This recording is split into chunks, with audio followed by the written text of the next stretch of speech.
ಭಾರತವೆಂದರೆ ತ್ರಿವರ್ಣ ಧ್ವಜ ಒಂದೇ ಅಲ್ಲ, ಸಂವಿಧಾನ ನಮ್ಮ ದೇಶಕ್ಕೆ ಹೇಗೆ ಪಿಲ್ಲರ್ ಆಗಿದೆಯೋ ಅದೇ ರೀತಿಯಲ್ಲಿ ರೈತರು, ಕಾರ್ಮಿಕರು, ಬಡ ಕೂಲಿ ಕಾರ್ಮಿಕರು, ಪ್ರತಿಯೊಂದು ಒಂದು ಜೀವರಾಶಿ ಕೂಡ ನಮ್ಮ ದೇಶದಲ್ಲಿ, ನಮ್ಮ ಭಾರತಕ್ಕೆ ಮೂಲೆ ಮೂಲೆಯಲ್ಲೂ ಕೂಡ ಒಂದು ಆಧಾರ ಅಂತ ಹೇಳಿ ಆಡಳಿತ ಮುಖಾಂತರ ನಮ್ಮೆಲ್ಲರನ್ನು ಕೂಡ ಉತ್ಸಾಹ ಮತ್ತೆ ಅರಿವು ಮೂಡಿಸಿದ್ದಕ್ಕೆ ಗಮನ ಕಲಾತಂಡಕ್ಕೆ ಧನ್ಯವಾದಗಳು.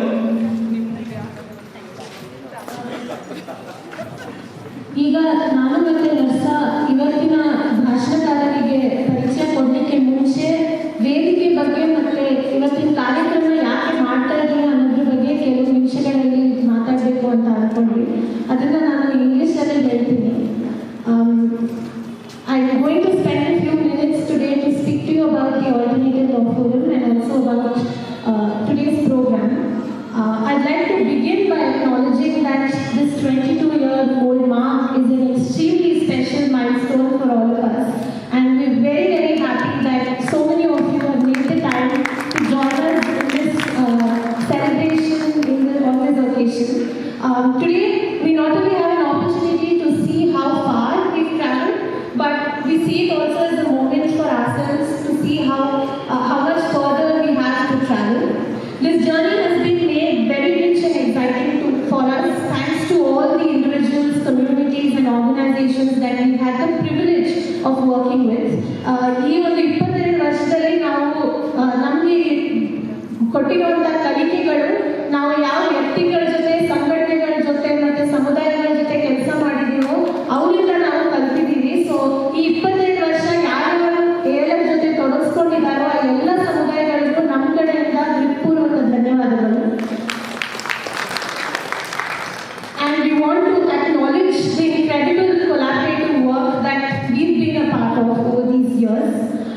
The Alternative Law Forum was established in the year 2000. It was established with the intention of cultivating a space where the practice of law is constantly responding to the struggles of various marginalized sections of the society, and where such practice was towards the objective of realizing an equal and just society as envisioned by the Constitution.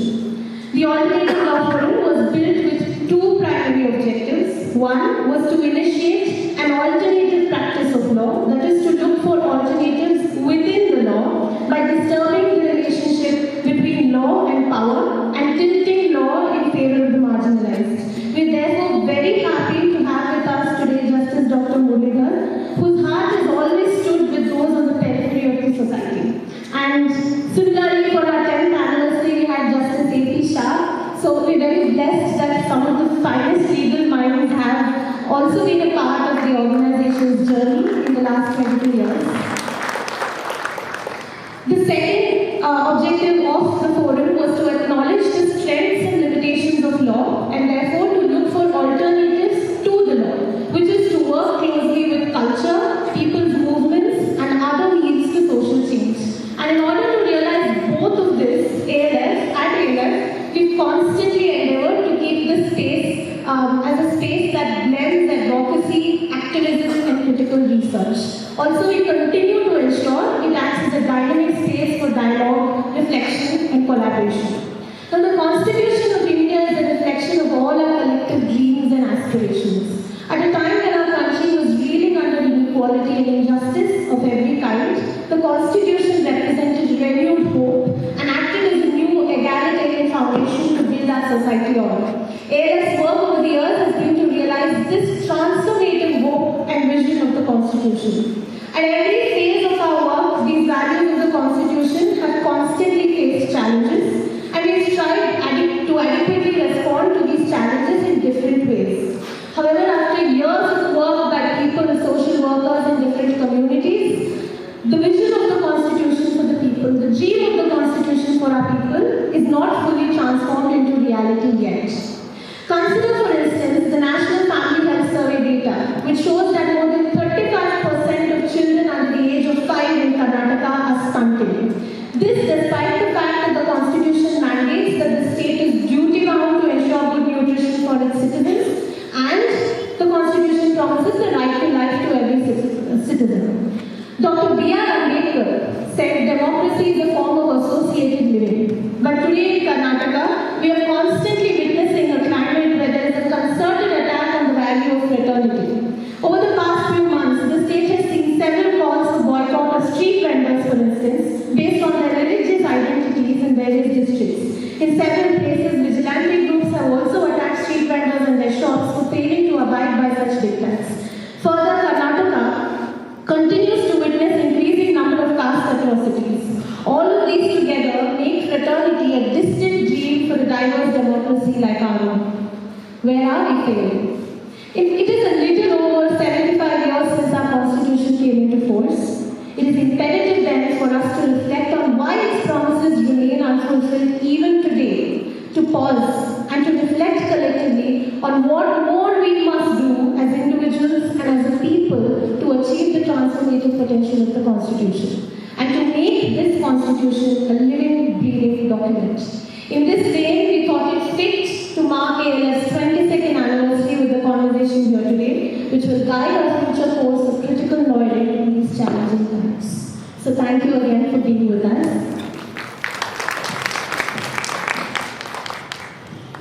ಈಗ ನಾನು ಇವತ್ತು ನಮ್ಮ ಜೊತೆ ಸೇರ್ಕೊಂಡು ಗಣ್ಯರನ್ನ ವೇದಿಕೆಯಲ್ಲಿ ಕರೆಯಬೇಕು ಅಂತ I would like to do that. I'd like to now request our respected guests, Justice Dr. S. Muralidhar and Dr. Saraswati, to kindly join us on stage.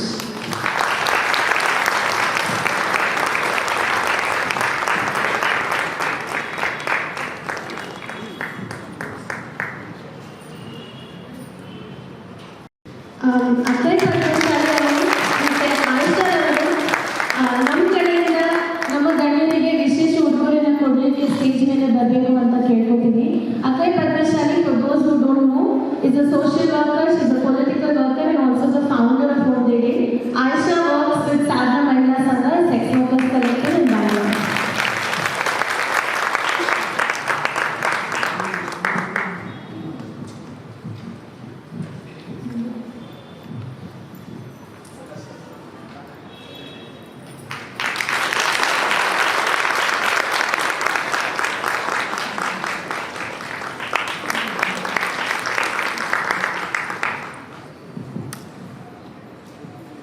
ಅಕ್ಕ ಈ ಸಸಿ ಅವ್ರಿಗೂ ಕೊಡಬೇಕು.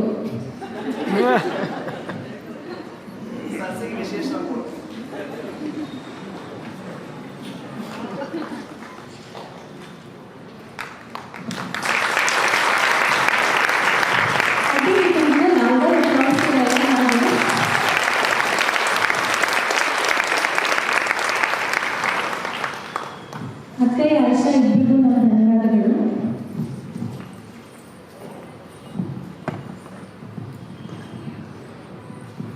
ನಮ್ಮ ಮುಖ್ಯ ಅತಿಥಿಗಳನ್ನ ಪರಿಚಯ ಮಾಡಿ ಮತ್ತೆ ಅವರಿಗೆ ಬಹುಮಾನ ಉಡುಗೊರೆಯನ್ನ ಕೊಟ್ಟಂತ ಗುಂಪಿಗೆ ಧನ್ಯವಾದಗಳು.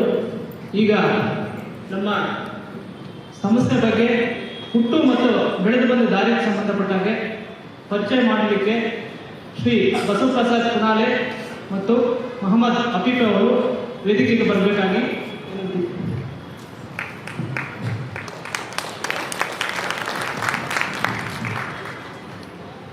ಬಸವ ಮತ್ತು ಅಫೀಫ್ ಅವರು ಕಳೆದ 5 ವರ್ಷದಿಂದ ಕರ್ನಾಟಕದಲ್ಲಿ, ಎಸ್ಪೆಷಲಿ ಬೆಂಗಳೂರಲ್ಲಿ ದಲಿತ, ದಮನಿತ, ಅಲ್ಪಸಂಖ್ಯಾತರ, ಹಿಂದುಳಿದ ವರ್ಗಗಳ ಅನ್ಯಾಯದ ವಿರುದ್ಧವಾಗಿ ಜೊತೆಗೆ ಅವರಿಗೆ ನ್ಯಾಯ ಒದಗಿಸುವಂಥ ಕೆಲಸವನ್ನು ಕಳೆದ 5 ವರ್ಷದಲ್ಲಿ ಸುಮಾರು ಪ್ರಕರಣಗಳಲ್ಲಿ ಅದನ್ನು ಪ್ರೂವ್ ಮಾಡಿದ್ದಾರೆ.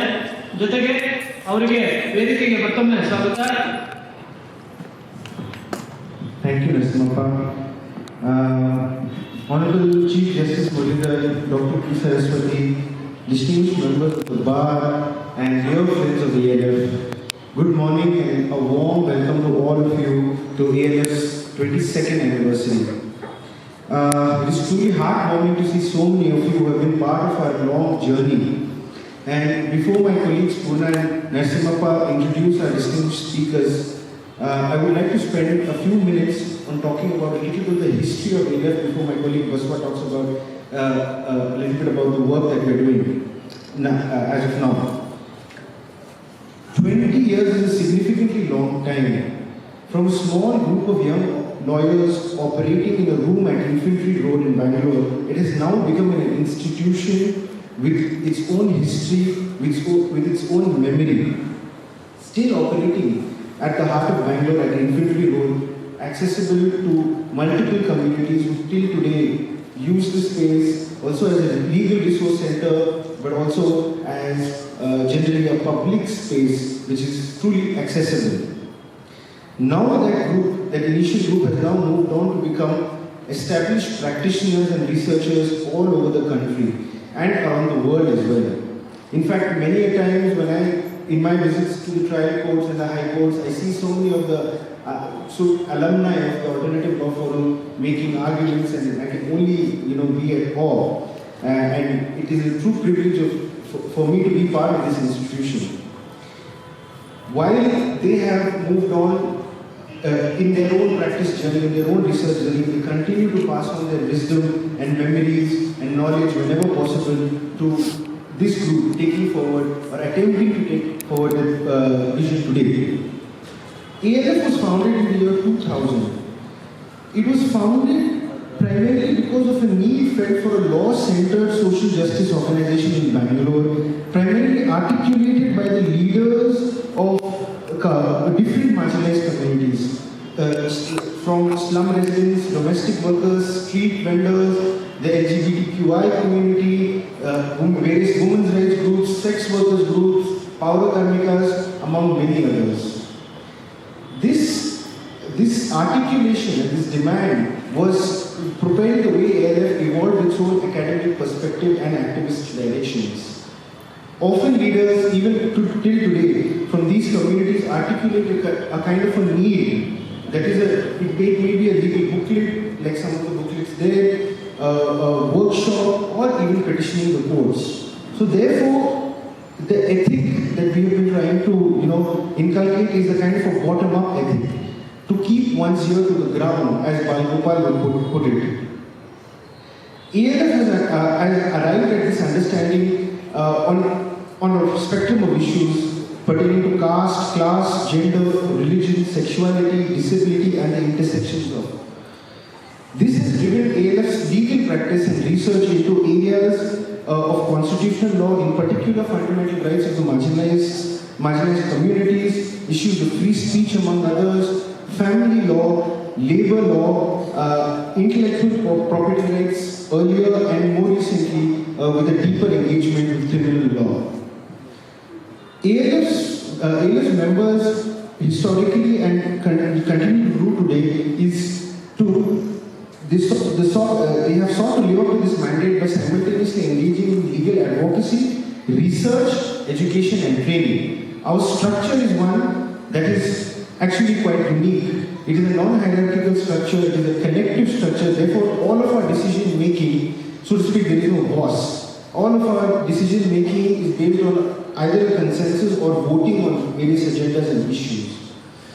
One can see the range of issues that ALF has worked on by a look, if you all can see some of the stalls over there, our publications and our booklets, one can see the range of issues that ALF has engaged in. I would emphasize here that ALF and members of ALF looks at itself as being part and parcel of a long tradition of human rights lawyering, which includes individuals such as Balgopal, KG Kanabiran, both of whom have established reputations on taking on state lawlessness in the state of Andhra Pradesh. This also includes our speakers today, with Usha Saraswati's work on Safai Karmacharis and Power Karmikas, and Justice Muralidhar, who is also a role model for us, especially in his lawyering days. What I think of myself, and one thinks of his arguments in the cases concerning the victims of the Bhopal gas disaster and cases regarding the displaced by the dams in Narmada. And it is truly a privilege to have both of you here. I would just like to end with a quote, which is basically perhaps our attempt and our endeavor and a constant struggle, so to speak, with a quote from KG Kanabiran. Appearing for the poor and lawyers for social change, one should always attempt to break new ground and innovate and strive for its acceptance. We must make the contentions and the conceptions we innovate familiar in course if they are to be accepted later. The legitimacy of the status quo and against transformation is so strong in course that it becomes necessary for the lawyers of the poor to acquire the competence to contend with the opponents of social change. What is important is that poor people should be able to engage competent lawyers, more competent and much more committed than the lawyers for the affluent. Thank you.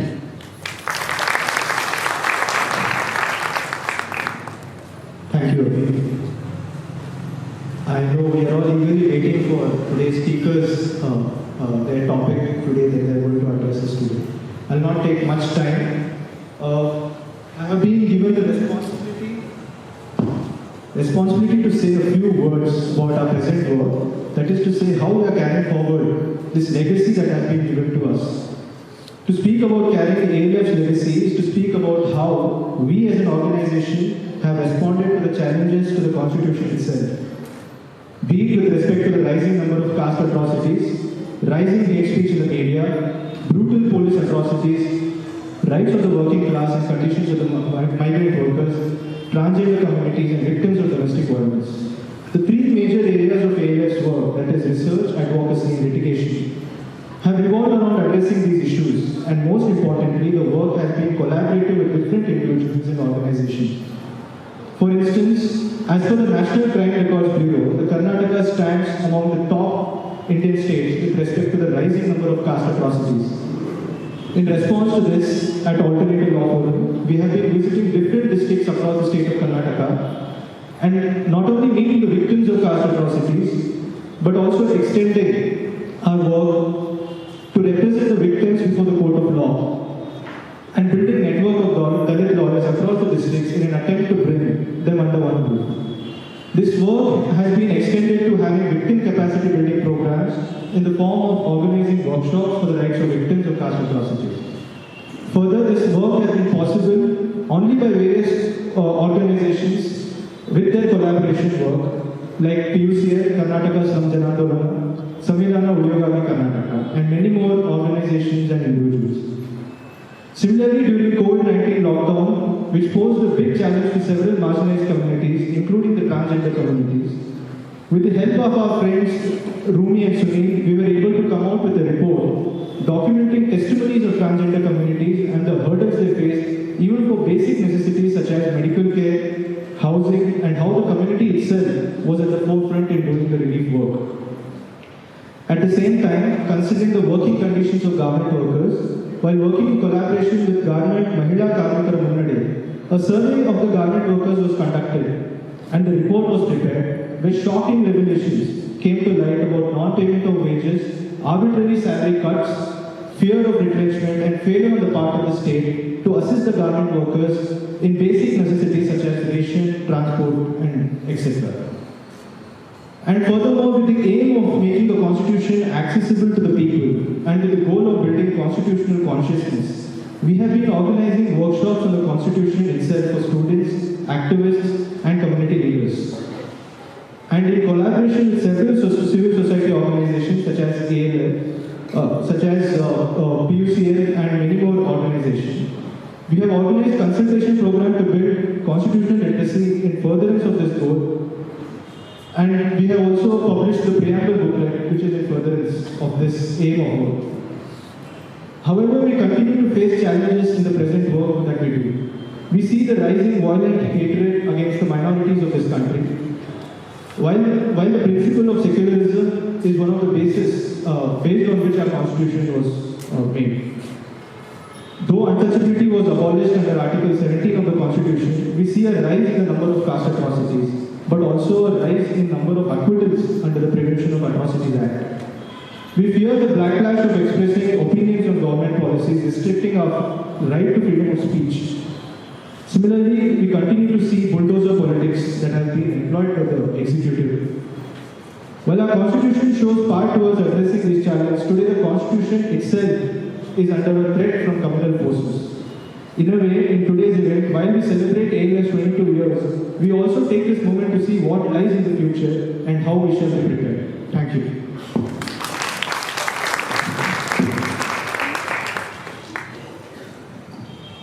ಧನ್ಯವಾದಗಳು. ALF ಪರ್ಯಾಯ ಕಾನೂನು ವೇದಿಕೆಯ ಹುಟ್ಟು ಮತ್ತು ಬೆಳೆದು ಬಂದ ಹಾದಿ ಬಗ್ಗೆ ಸವಿಸ್ತಾರವಾಗಿ ತಮ್ಮೆಲ್ಲರಿಗೂ ತಿಳಿಸಿಕೊಟ್ಟಂತಹ ಬಸವ ಪ್ರಸಾದ್ ಕುನಾಲೆ ಮತ್ತು ಮೊಹಮ್ಮದ್ ಅಫೀಫ್ ಅವರಿಗೆ ಮತ್ತೊಮ್ಮೆ ಹೃತ್ಪೂರ್ವಕವಾದ ಧನ್ಯವಾದಗಳು. ಈಗ ಮುಖ್ಯ ಅತಿಥಿಗಳನ್ನು ಪರಿಚಯ ಮಾಡುವಂತಹ ಸಮಯ. I'm glad to introduce Honorable Chief Justice Dr. S. Muralidhar ಅವರಿಗೆ. ಅವರು ಪ್ರಸ್ತುತ ಒರಿಸ್ಸಾ ಉಚ್ಚ ನ್ಯಾಯಾಲಯದ ಮುಖ್ಯ ನ್ಯಾಯಾಧೀಶರಾಗಿರ್ತಾರೆ. ಜೊತೆಗೆ ಇದರ ಹಿಂದೆ ಹರಿಯಾಣ ಮತ್ತು ಪಂಜಾಬ್ ನ್ಯಾಯಾಲಯದಲ್ಲೂ ಕೂಡ ನ್ಯಾಯಾಧೀಶರಾಗಿ ಸೇವೆಯನ್ನು ಸಲ್ಲಿಸಿರುತ್ತಾರೆ. ಜೊತೆಗೆ ಸಮಾಜದಲ್ಲಿ ಅಸಮಾನತೆ, ಶೋಷಣೆ ಪರಿಹರಿಸುವ ಹಲವು ತೀರ್ಪುಗಳನ್ನು ನೀಡುವಂತಹ ಗುಂಪಿನಲ್ಲಿ ಒಬ್ಬರಾಗಿ ತಮ್ಮ ದಕ್ಷತೆಯನ್ನು ಎತ್ತಿ ಹಿಡಿದಿರ್ತಾರೆ. ಜೊತೆಗೆ ಇವರ ಕೊಟ್ಟಂಥ ಕೆಲವು ತೀರ್ಪುಗಳನ್ನು ತಮ್ಮ ಗಮನಕ್ಕೆ ತರಬೇಕಂತ ಇಚ್ಛೆ ಪಡ್ತೀನಿ. ಮೊದಲಿಗೆ NASA foundation versus government of NCT of Delhi ಪ್ರಕರಣದಲ್ಲಿ ತಮ್ಮೆಲ್ಲರಿಗೂ ಗೊತ್ತಿದೆ, ಐತಿಹಾಸಿಕ ತೀರ್ಪು ನೀಡಿದಂಥ ಪೀಠದಲ್ಲಿ ಒಬ್ಬರು ಆದಂಥ ಡಾಕ್ಟರ್ S. ಮುರಳೀಧರ್ ಸರ್ ಅವರು LGBTQ ಸಮುದಾಯಕ್ಕೆ ಇದೊಂದು ದೊಡ್ಡ ಮೈಲಿಗಲ್ಲಾಗಿ ತೀರ್ಪಾಗಿತ್ತು. ಅಂಥ ತೀರ್ಪಿನಲ್ಲಿ ಭಾರತದ ನ್ಯಾಯಶಾಸ್ತ್ರವನ್ನು ಪ್ರಗತಿಪರವಾಗಿ ರೂಪಿಸಿದ ಕಾರಣಕ್ಕಾಗಿ ಇದೊಂದು ಬಹುಮುಖ್ಯವಾದ ತೀರ್ಪಾಗಿತ್ತು. ಈ ತೀರ್ಪಿನಲ್ಲಿ ಲಿಂಗತ್ವ ಮತ್ತು ಲೈಂಗಿಕ ಅಲ್ಪಸಂಖ್ಯಾತರ ಸಮುದಾಯವು ಭಾರತದ ಒಂದು ಭಾಗ ಎಂದು ಎತ್ತಿ ಹಿಡಿದಂತಹ ಒಂದು ತೀರ್ಪು. ಜೊತೆಗೆ 2010ರಲ್ಲಿ Lakshmi versus Deen Dayal Harinagar hospital and over ಈ ಪ್ರಕರಣದಲ್ಲಿ ಬಡತನ ರೇಖೆಗಿಂತ ಕೆಳಗಿರುವಂತಹ ಇಬ್ಬರು ಗರ್ಭಿಣಿಯರಿಗೆ ಚಿಕಿತ್ಸೆಯನ್ನು ನಿರಾಕರಿಸಿರ್ತಾರೆ. ಆ ನಿರಾಕರಿಸಿದ ಸಂದರ್ಭದಲ್ಲಿ ಒಬ್ಬ ಓರ್ವ ಮಹಿಳೆ ಸಾವಿಗೀಡಾಗ್ತಾರೆ. ಅಂತ ವಿಚಾರವನ್ನು ನ್ಯಾಯಾಲಯ ಪರಿಶೀಲಿಸಬೇಕು ಮತ್ತು ಅದನ್ನು ಪರಿಶೀಲನೆ ಮಾಡಿಸಿ ವರದಿ ಕೊಡಬೇಕಂತ ತಿಳಿಸಿದಂಥ ಸಂದರ್ಭದಲ್ಲಿ ಜಸ್ಟಿಸ್ ಮುರಳೀಧರ್ ಅವರು people's union for civil liberty versus union of India ಪ್ರಕರಣದಲ್ಲಿ ಆಹಾರ ಹಕ್ಕಿಗೆ ಸಂಬಂಧಿಸಿದಂತೆ ಮಾತ್ರವಲ್ಲದೆ ಆರ್ಟಿಕಲ್ 21 ಅಡಿಯಲ್ಲಿ ಸಾರ್ವಜನಿಕ ಆರೋಗ್ಯ ಸೌಲಭ್ಯ ಬಳಕೆಯನ್ನು ಒಳಗೊಂಡಂತೆ ಆರೋಗ್ಯ, ಆಹಾರದ ಹಕ್ಕು, ಆರೋಗ್ಯದ ಜೀವನದ ಹಕ್ಕನ್ನು ಗುರುತಿಸಿ ಈ ತೀರ್ಪಿನಲ್ಲಿ ಮಹತ್ವದ ತೀರ್ಪನ್ನು ಕೊಟ್ಟಂತವರು. ಜೊತೆಗೆ ಸಂತಾನೋತ್ಪತ್ತಿಯ ಹಕ್ಕು ಕೂಡ ಒಂದು ಉತ್ತಮವಾದ ಗುಣಮಟ್ಟದ ಹೆರಿಗೆ ಅಂತ ತಿಳಿಸಿಕೊಟ್ಟಂತವರು. ಜೊತೆಗೆ Rajendra Grover versus unit Air India limited ಪ್ರಕರಣದಲ್ಲೂ ಕೂಡ ಮಹಿಳೆಯರಿಗೆ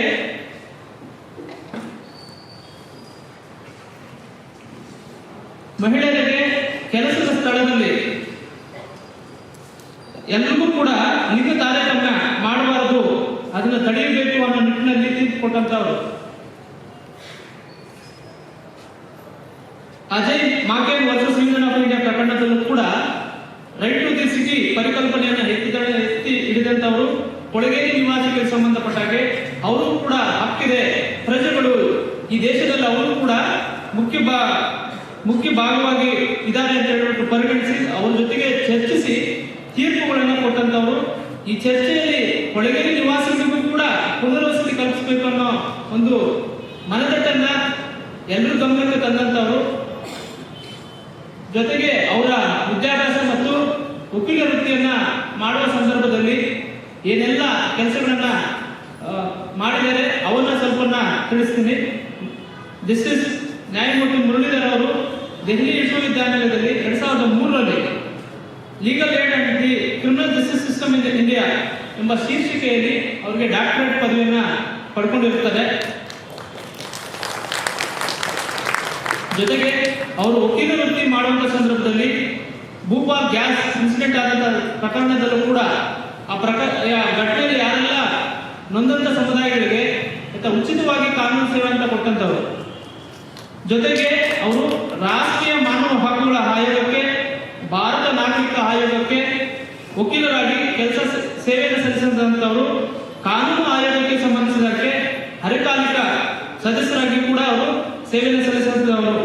ಮುಖ್ಯವಾಗಿ ನಾವು ಜಸ್ಟಿಸ್ ಮುರಳೀಧರ್ ಅವರನ್ನ ನ್ಯಾಯಾಂಗದಲ್ಲಿ ನ್ಯಾಯವು ಎಷ್ಟು ಮಟ್ಟಿಗೆ ಜನಪರವಾಗಿದೆ ಎಂಬುದನ್ನು ತೋರಿಸಿ ಸಮಯವನ್ನ ಜನರೊಟ್ಟಿಗೆ ಮತ್ತೆ ಜನರ ಪರವಾಗಿ ಇನ್ನು ತೀರ್ಪುಗಳನ್ನು ಕೊಡೋ ದಕ್ಷತೆಯಿಂದ ಕೆಲಸ ಮಾಡಿದಂಥವರು.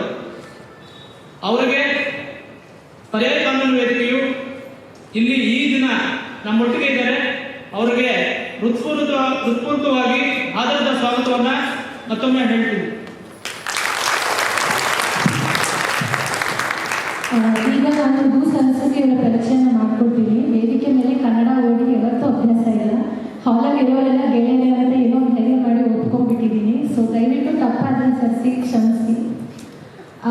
ಬೆಂಗಳೂರಿನ ವಾಸವಾಗಿರುವ ಸರಸ್ವತಿರವರು ಸಾಮಾಜಿಕ ಹೋರಾಟಗಾರ್ತಿ, ಲೇಖಕಿ ಹಾಗೂ ರಂಗ ಕಾರ್ಮಿಕರಾಗಿದ್ದಾರೆ. ಮಹಿಳಾ ಹಾಗೂ ದಲಿತ ಚಳುವಳಿಯ ಪ್ರಮುಖ ಭಾಗವಾಗಿದ್ದಾರೆ. ಸುಮಾರು 3 ದಶಕಗಳಿಂದಲೂ ಇವರು ಸಫಾಯಿ ಕರ್ಮಚಾರಿ, ಗಾರ್ಮೆಂಟ್ ಕಾರ್ಮಿಕರು ಹಾಗೂ ಮಹಿಳಾ ಚಳುವಳಿಗಳಲ್ಲಿ ತೊಡಗಿಸಿಕೊಂಡಿದ್ದಾರೆ.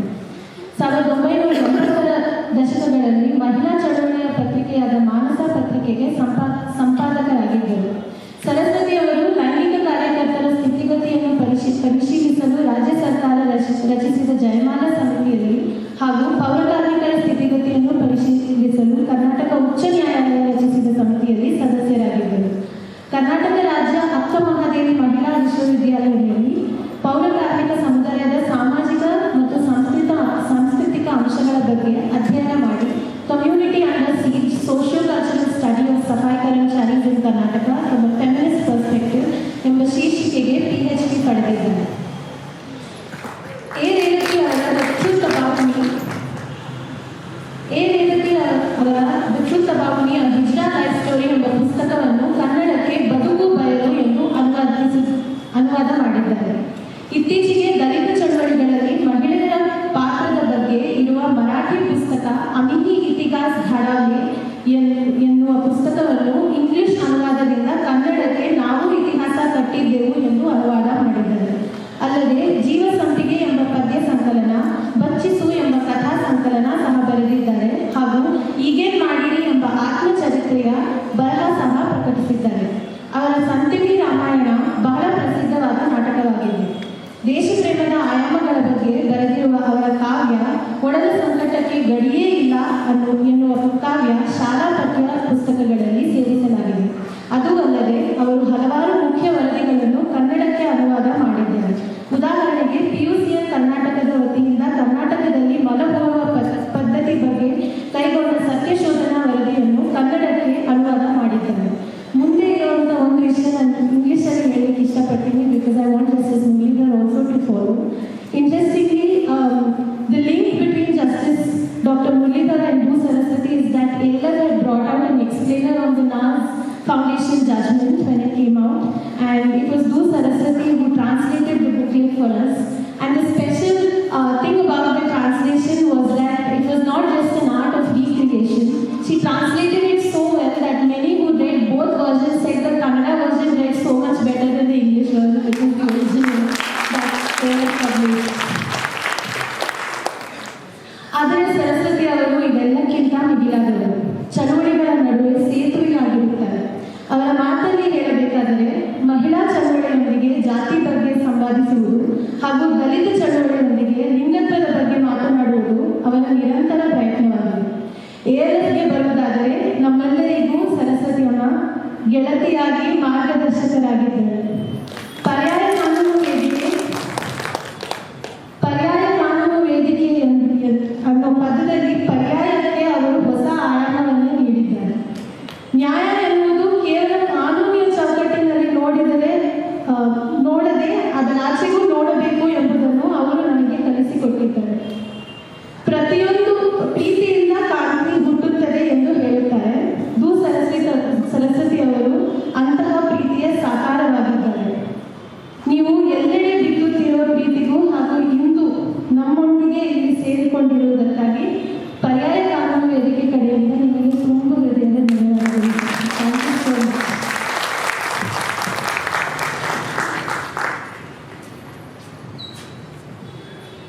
ಈಗ ಮುಖ್ಯ ಅತಿಥಿಗಳ ಭಾಷಣ. ಇದರಲ್ಲಿ ಸ್ವಲ್ಪ ಬದಲಾವಣೆ ಏನಂತಂದರೆ, ನಾವು ಚೀಫ್ ಜಸ್ಟಿಸ್ ಅವ್ರ ಜೊತೆ ಮಾತುಕತೆ ಮಾಡುವಂಥ ಸಂದರ್ಭದಲ್ಲಿ ನಾನಿಲ್ಲಿ ಎಲ್ಲ ವಿಚಾರಗಳನ್ನ ಕಲಿಯೋಕ್ಕೆ ಬಂದಿದ್ದೀನಿ, ಜೊತೆಗೆ ಅದನ್ನು ಅರ್ಥ ಮಾಡ್ಕೊಳ್ಳೋಕ್ಕೆ ಬಂದಿದ್ದೀನಿ ಅಂತ ತಿಳಿಸಿದ್ದಾರೆ. ಅದಕ್ಕೆ ನಾವು ಮೊದಲಿಗೆ ದು ಸರಸ್ವತಿ ಅವರನ್ನ ಮಾತಾಡೋದಕ್ಕೆ ಆಹ್ವಾನ ಮಾಡ್ತಾರೆ.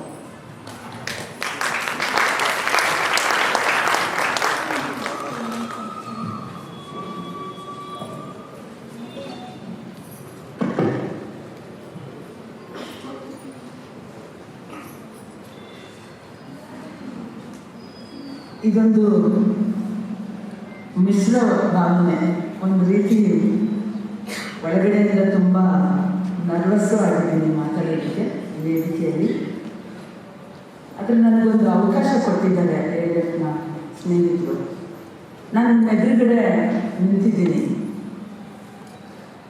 ನನ್ನ ತಂದೆ ಅಚಾನಕ್ಕಾಗಿ ಏನಾದ್ರೂ ಹಳ್ಳಿಯಿಂದ ತಪ್ಪಿಸ್ಕೊಂಡು ಒಂದು ಸಣ್ಣ ಪಟ್ಟಣಕ್ಕೆ ಬಂದು ಓದಿರಲಿಲ್ಲ ಅಂತ ಹೇಳಿದರೆ ಬಹುಶಃ ನಾನು ಎಲ್ಲಿರ್ತಿದ್ನೋ ನಿಮಗೆ ಗೊತ್ತಿಲ್ಲ. ಇದಕ್ಕೆ ಮೂಲ ಕಾರಣ ಬಾಬಾ ಸಾಹೇಬರು, ನಮ್ಮ ಭಾರತದ ಸಂವಿಧಾನ. ಹಾಗಾಗಿ ಮೊದಲಿಗೆ ನಮ್ಮ ಭಾರತದ ಸಂವಿಧಾನದ ಪೀಠಿಕೆಯನ್ನು ಎಲ್ಲರೂ ಎದ್ದು ನಿಂತು ನಾವು ಅರಿವಿನ ಪಯಣದ ಮತ್ತು ಸ್ವತಂತ್ರ 75ರ ಕಾರ್ಯಕ್ರಮದಲ್ಲಿ ಉಣ್ಣೋ ಕೈಯನ್ನು ಎದೆ ಮೇಲೆ ಇಟ್ಕೊಂಡು, ನೀವು ಎಡಗೈಯಲ್ಲಿ ಉಣ್ತೀರಿ ಅಂದರೆ ಎಡಗೈ ಇಟ್ಕೊಳ್ಳಿ, ಬಲಗೈಯಲ್ಲಿ ಉಣ್ತೀರಿ ಅಂದರೆ ಬಲಗೈಯಲ್ಲಿ ಇಟ್ಕೊಳ್ಳಿ, ಎಡಬಲದಲ್ಲಿ ವ್ಯತ್ಯಾಸ ಇಲ್ಲ. ಎದೆ ಮೇಲೆ ಇಟ್ಕೊಂಡು ಭಾರತದ ಸಂವಿಧಾನದ ಪೀಠಿಕೆಯನ್ನು ನಾನು ಕನ್ನಡದಲ್ಲಿ ಹೇಳ್ತೀನಿ. ಅದನ್ನು ಆಗೋರೆಲ್ಲರೂ ಹೇಳಬೇಕು ಅಂತ ಮನವಿ ಮಾಡ್ಕೊಳ್ತೀನಿ. ಭಾರತದ ಸಂವಿಧಾನದ ಪ್ರಸ್ತಾವನೆ. ಭಾರತದ ಪ್ರಜೆಗಳಾದ ನಾವು ಭಾರತವನ್ನು ಒಂದು ಸಾರ್ವಭೌಮ ಸಮಾಜವಾದಿ ಜಾತ್ಯತೀತ ಪ್ರಜಾಸತ್ತಾತ್ಮಕ ಗಣತಂತ್ರವನ್ನಾಗಿ ವಿಧಿಯುಕ್ತವಾಗಿ ಸ್ಥಾಪಿಸಿ ಅದರ ಎಲ್ಲ ಪ್ರಜೆಗಳಿಗೆ ಸಾಮಾಜಿಕ, ಆರ್ಥಿಕ ಮತ್ತು ರಾಜಕೀಯ ನ್ಯಾಯವನ್ನು ವಿಚಾರ, ಅಭಿವ್ಯಕ್ತಿ, ನಂಬಿಕೆ, ಭಕ್ತಿ ಮತ್ತು ಆರಾಧನೆಗಳಲ್ಲಿ ಸ್ವಾತಂತ್ರ್ಯವನ್ನು, ಸ್ಥಾನಮಾನ ಮತ್ತು ಅವಕಾಶಗಳಲ್ಲಿ ಸಮಾನತೆಯನ್ನು ದೊರಕಿಸಿ ವೈಯಕ್ತಿಕ ಘನತೆ, ದೇಶದ ಒಗ್ಗಟ್ಟು ಮತ್ತು ಏಕತೆಗಾಗಿ ಎಲ್ಲರಲ್ಲೂ ಬಂಧುತ್ವವನ್ನು ಪ್ರೋತ್ಸಾಹಿಸಲು ನಿರ್ಧರಿಸಿ ನಮ್ಮ ಸಂವಿಧಾನ ರಚನಾ ಸಭೆಯಲ್ಲಿ 1949 ನವೆಂಬರ್ ಮಾಹೆಯ 26ನೇ ದಿನದಂದು ಈ ಸಂವಿಧಾನವನ್ನು ಸ್ವೀಕರಿಸಿ ಶಾಸನವನ್ನಾಗಿ ನಮಗೆ ನಾವೇ ಸಮರ್ಪಿಸಿಕೊಂಡಿದ್ದೇವೆ. ಧನ್ಯವಾದಗಳು. ಇದು ಶುರುವಾದದ್ದು ಯಾವುದೇ ಸರ್ಕಾರದಿಂದ ಅಲ್ಲ, ಭಾರತದ ಪ್ರಜೆಗಳಾದ ನಮ್ಮಿಂದ ಇದು ಶುರುವಾಗೋದು. ಬಹುಶಃ ಬಾಬಾ ಸಾಹೇಬರು ಈ ಸಂವಿಧಾನ ಬರೆದಿದ್ದಕ್ಕೆ ಅದು ಬಂತು ಅಂತ ಅನ್ನೋದನ್ನ ನಾನು ಹೆಮ್ಮೆಯಿಂದ ಹೇಳ್ಕೊಳ್ತೇನೆ. ಮತ್ತೊಮ್ಮೆ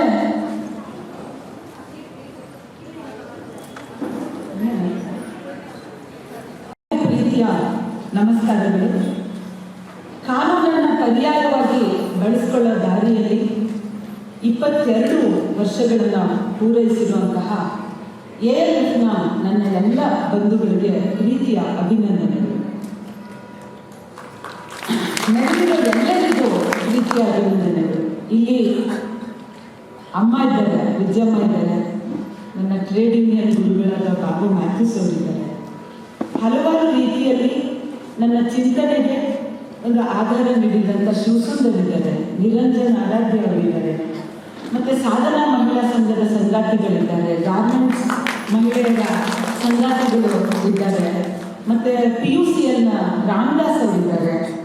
ಹಲವಾರು ಜನ ಸಂಘಟನೆಯವರಿದ್ದೀರಿ. ನಾವು ಎಲ್ಲರನ್ನೂ ಪರಸ್ಪರ ಜೊತೆಯಲ್ಲಿ ಒಡನಾಡ್ಕೊಳ್ತಾನೆ ಕಾಲ ಕಳೆದಿದ್ದೀವಿ.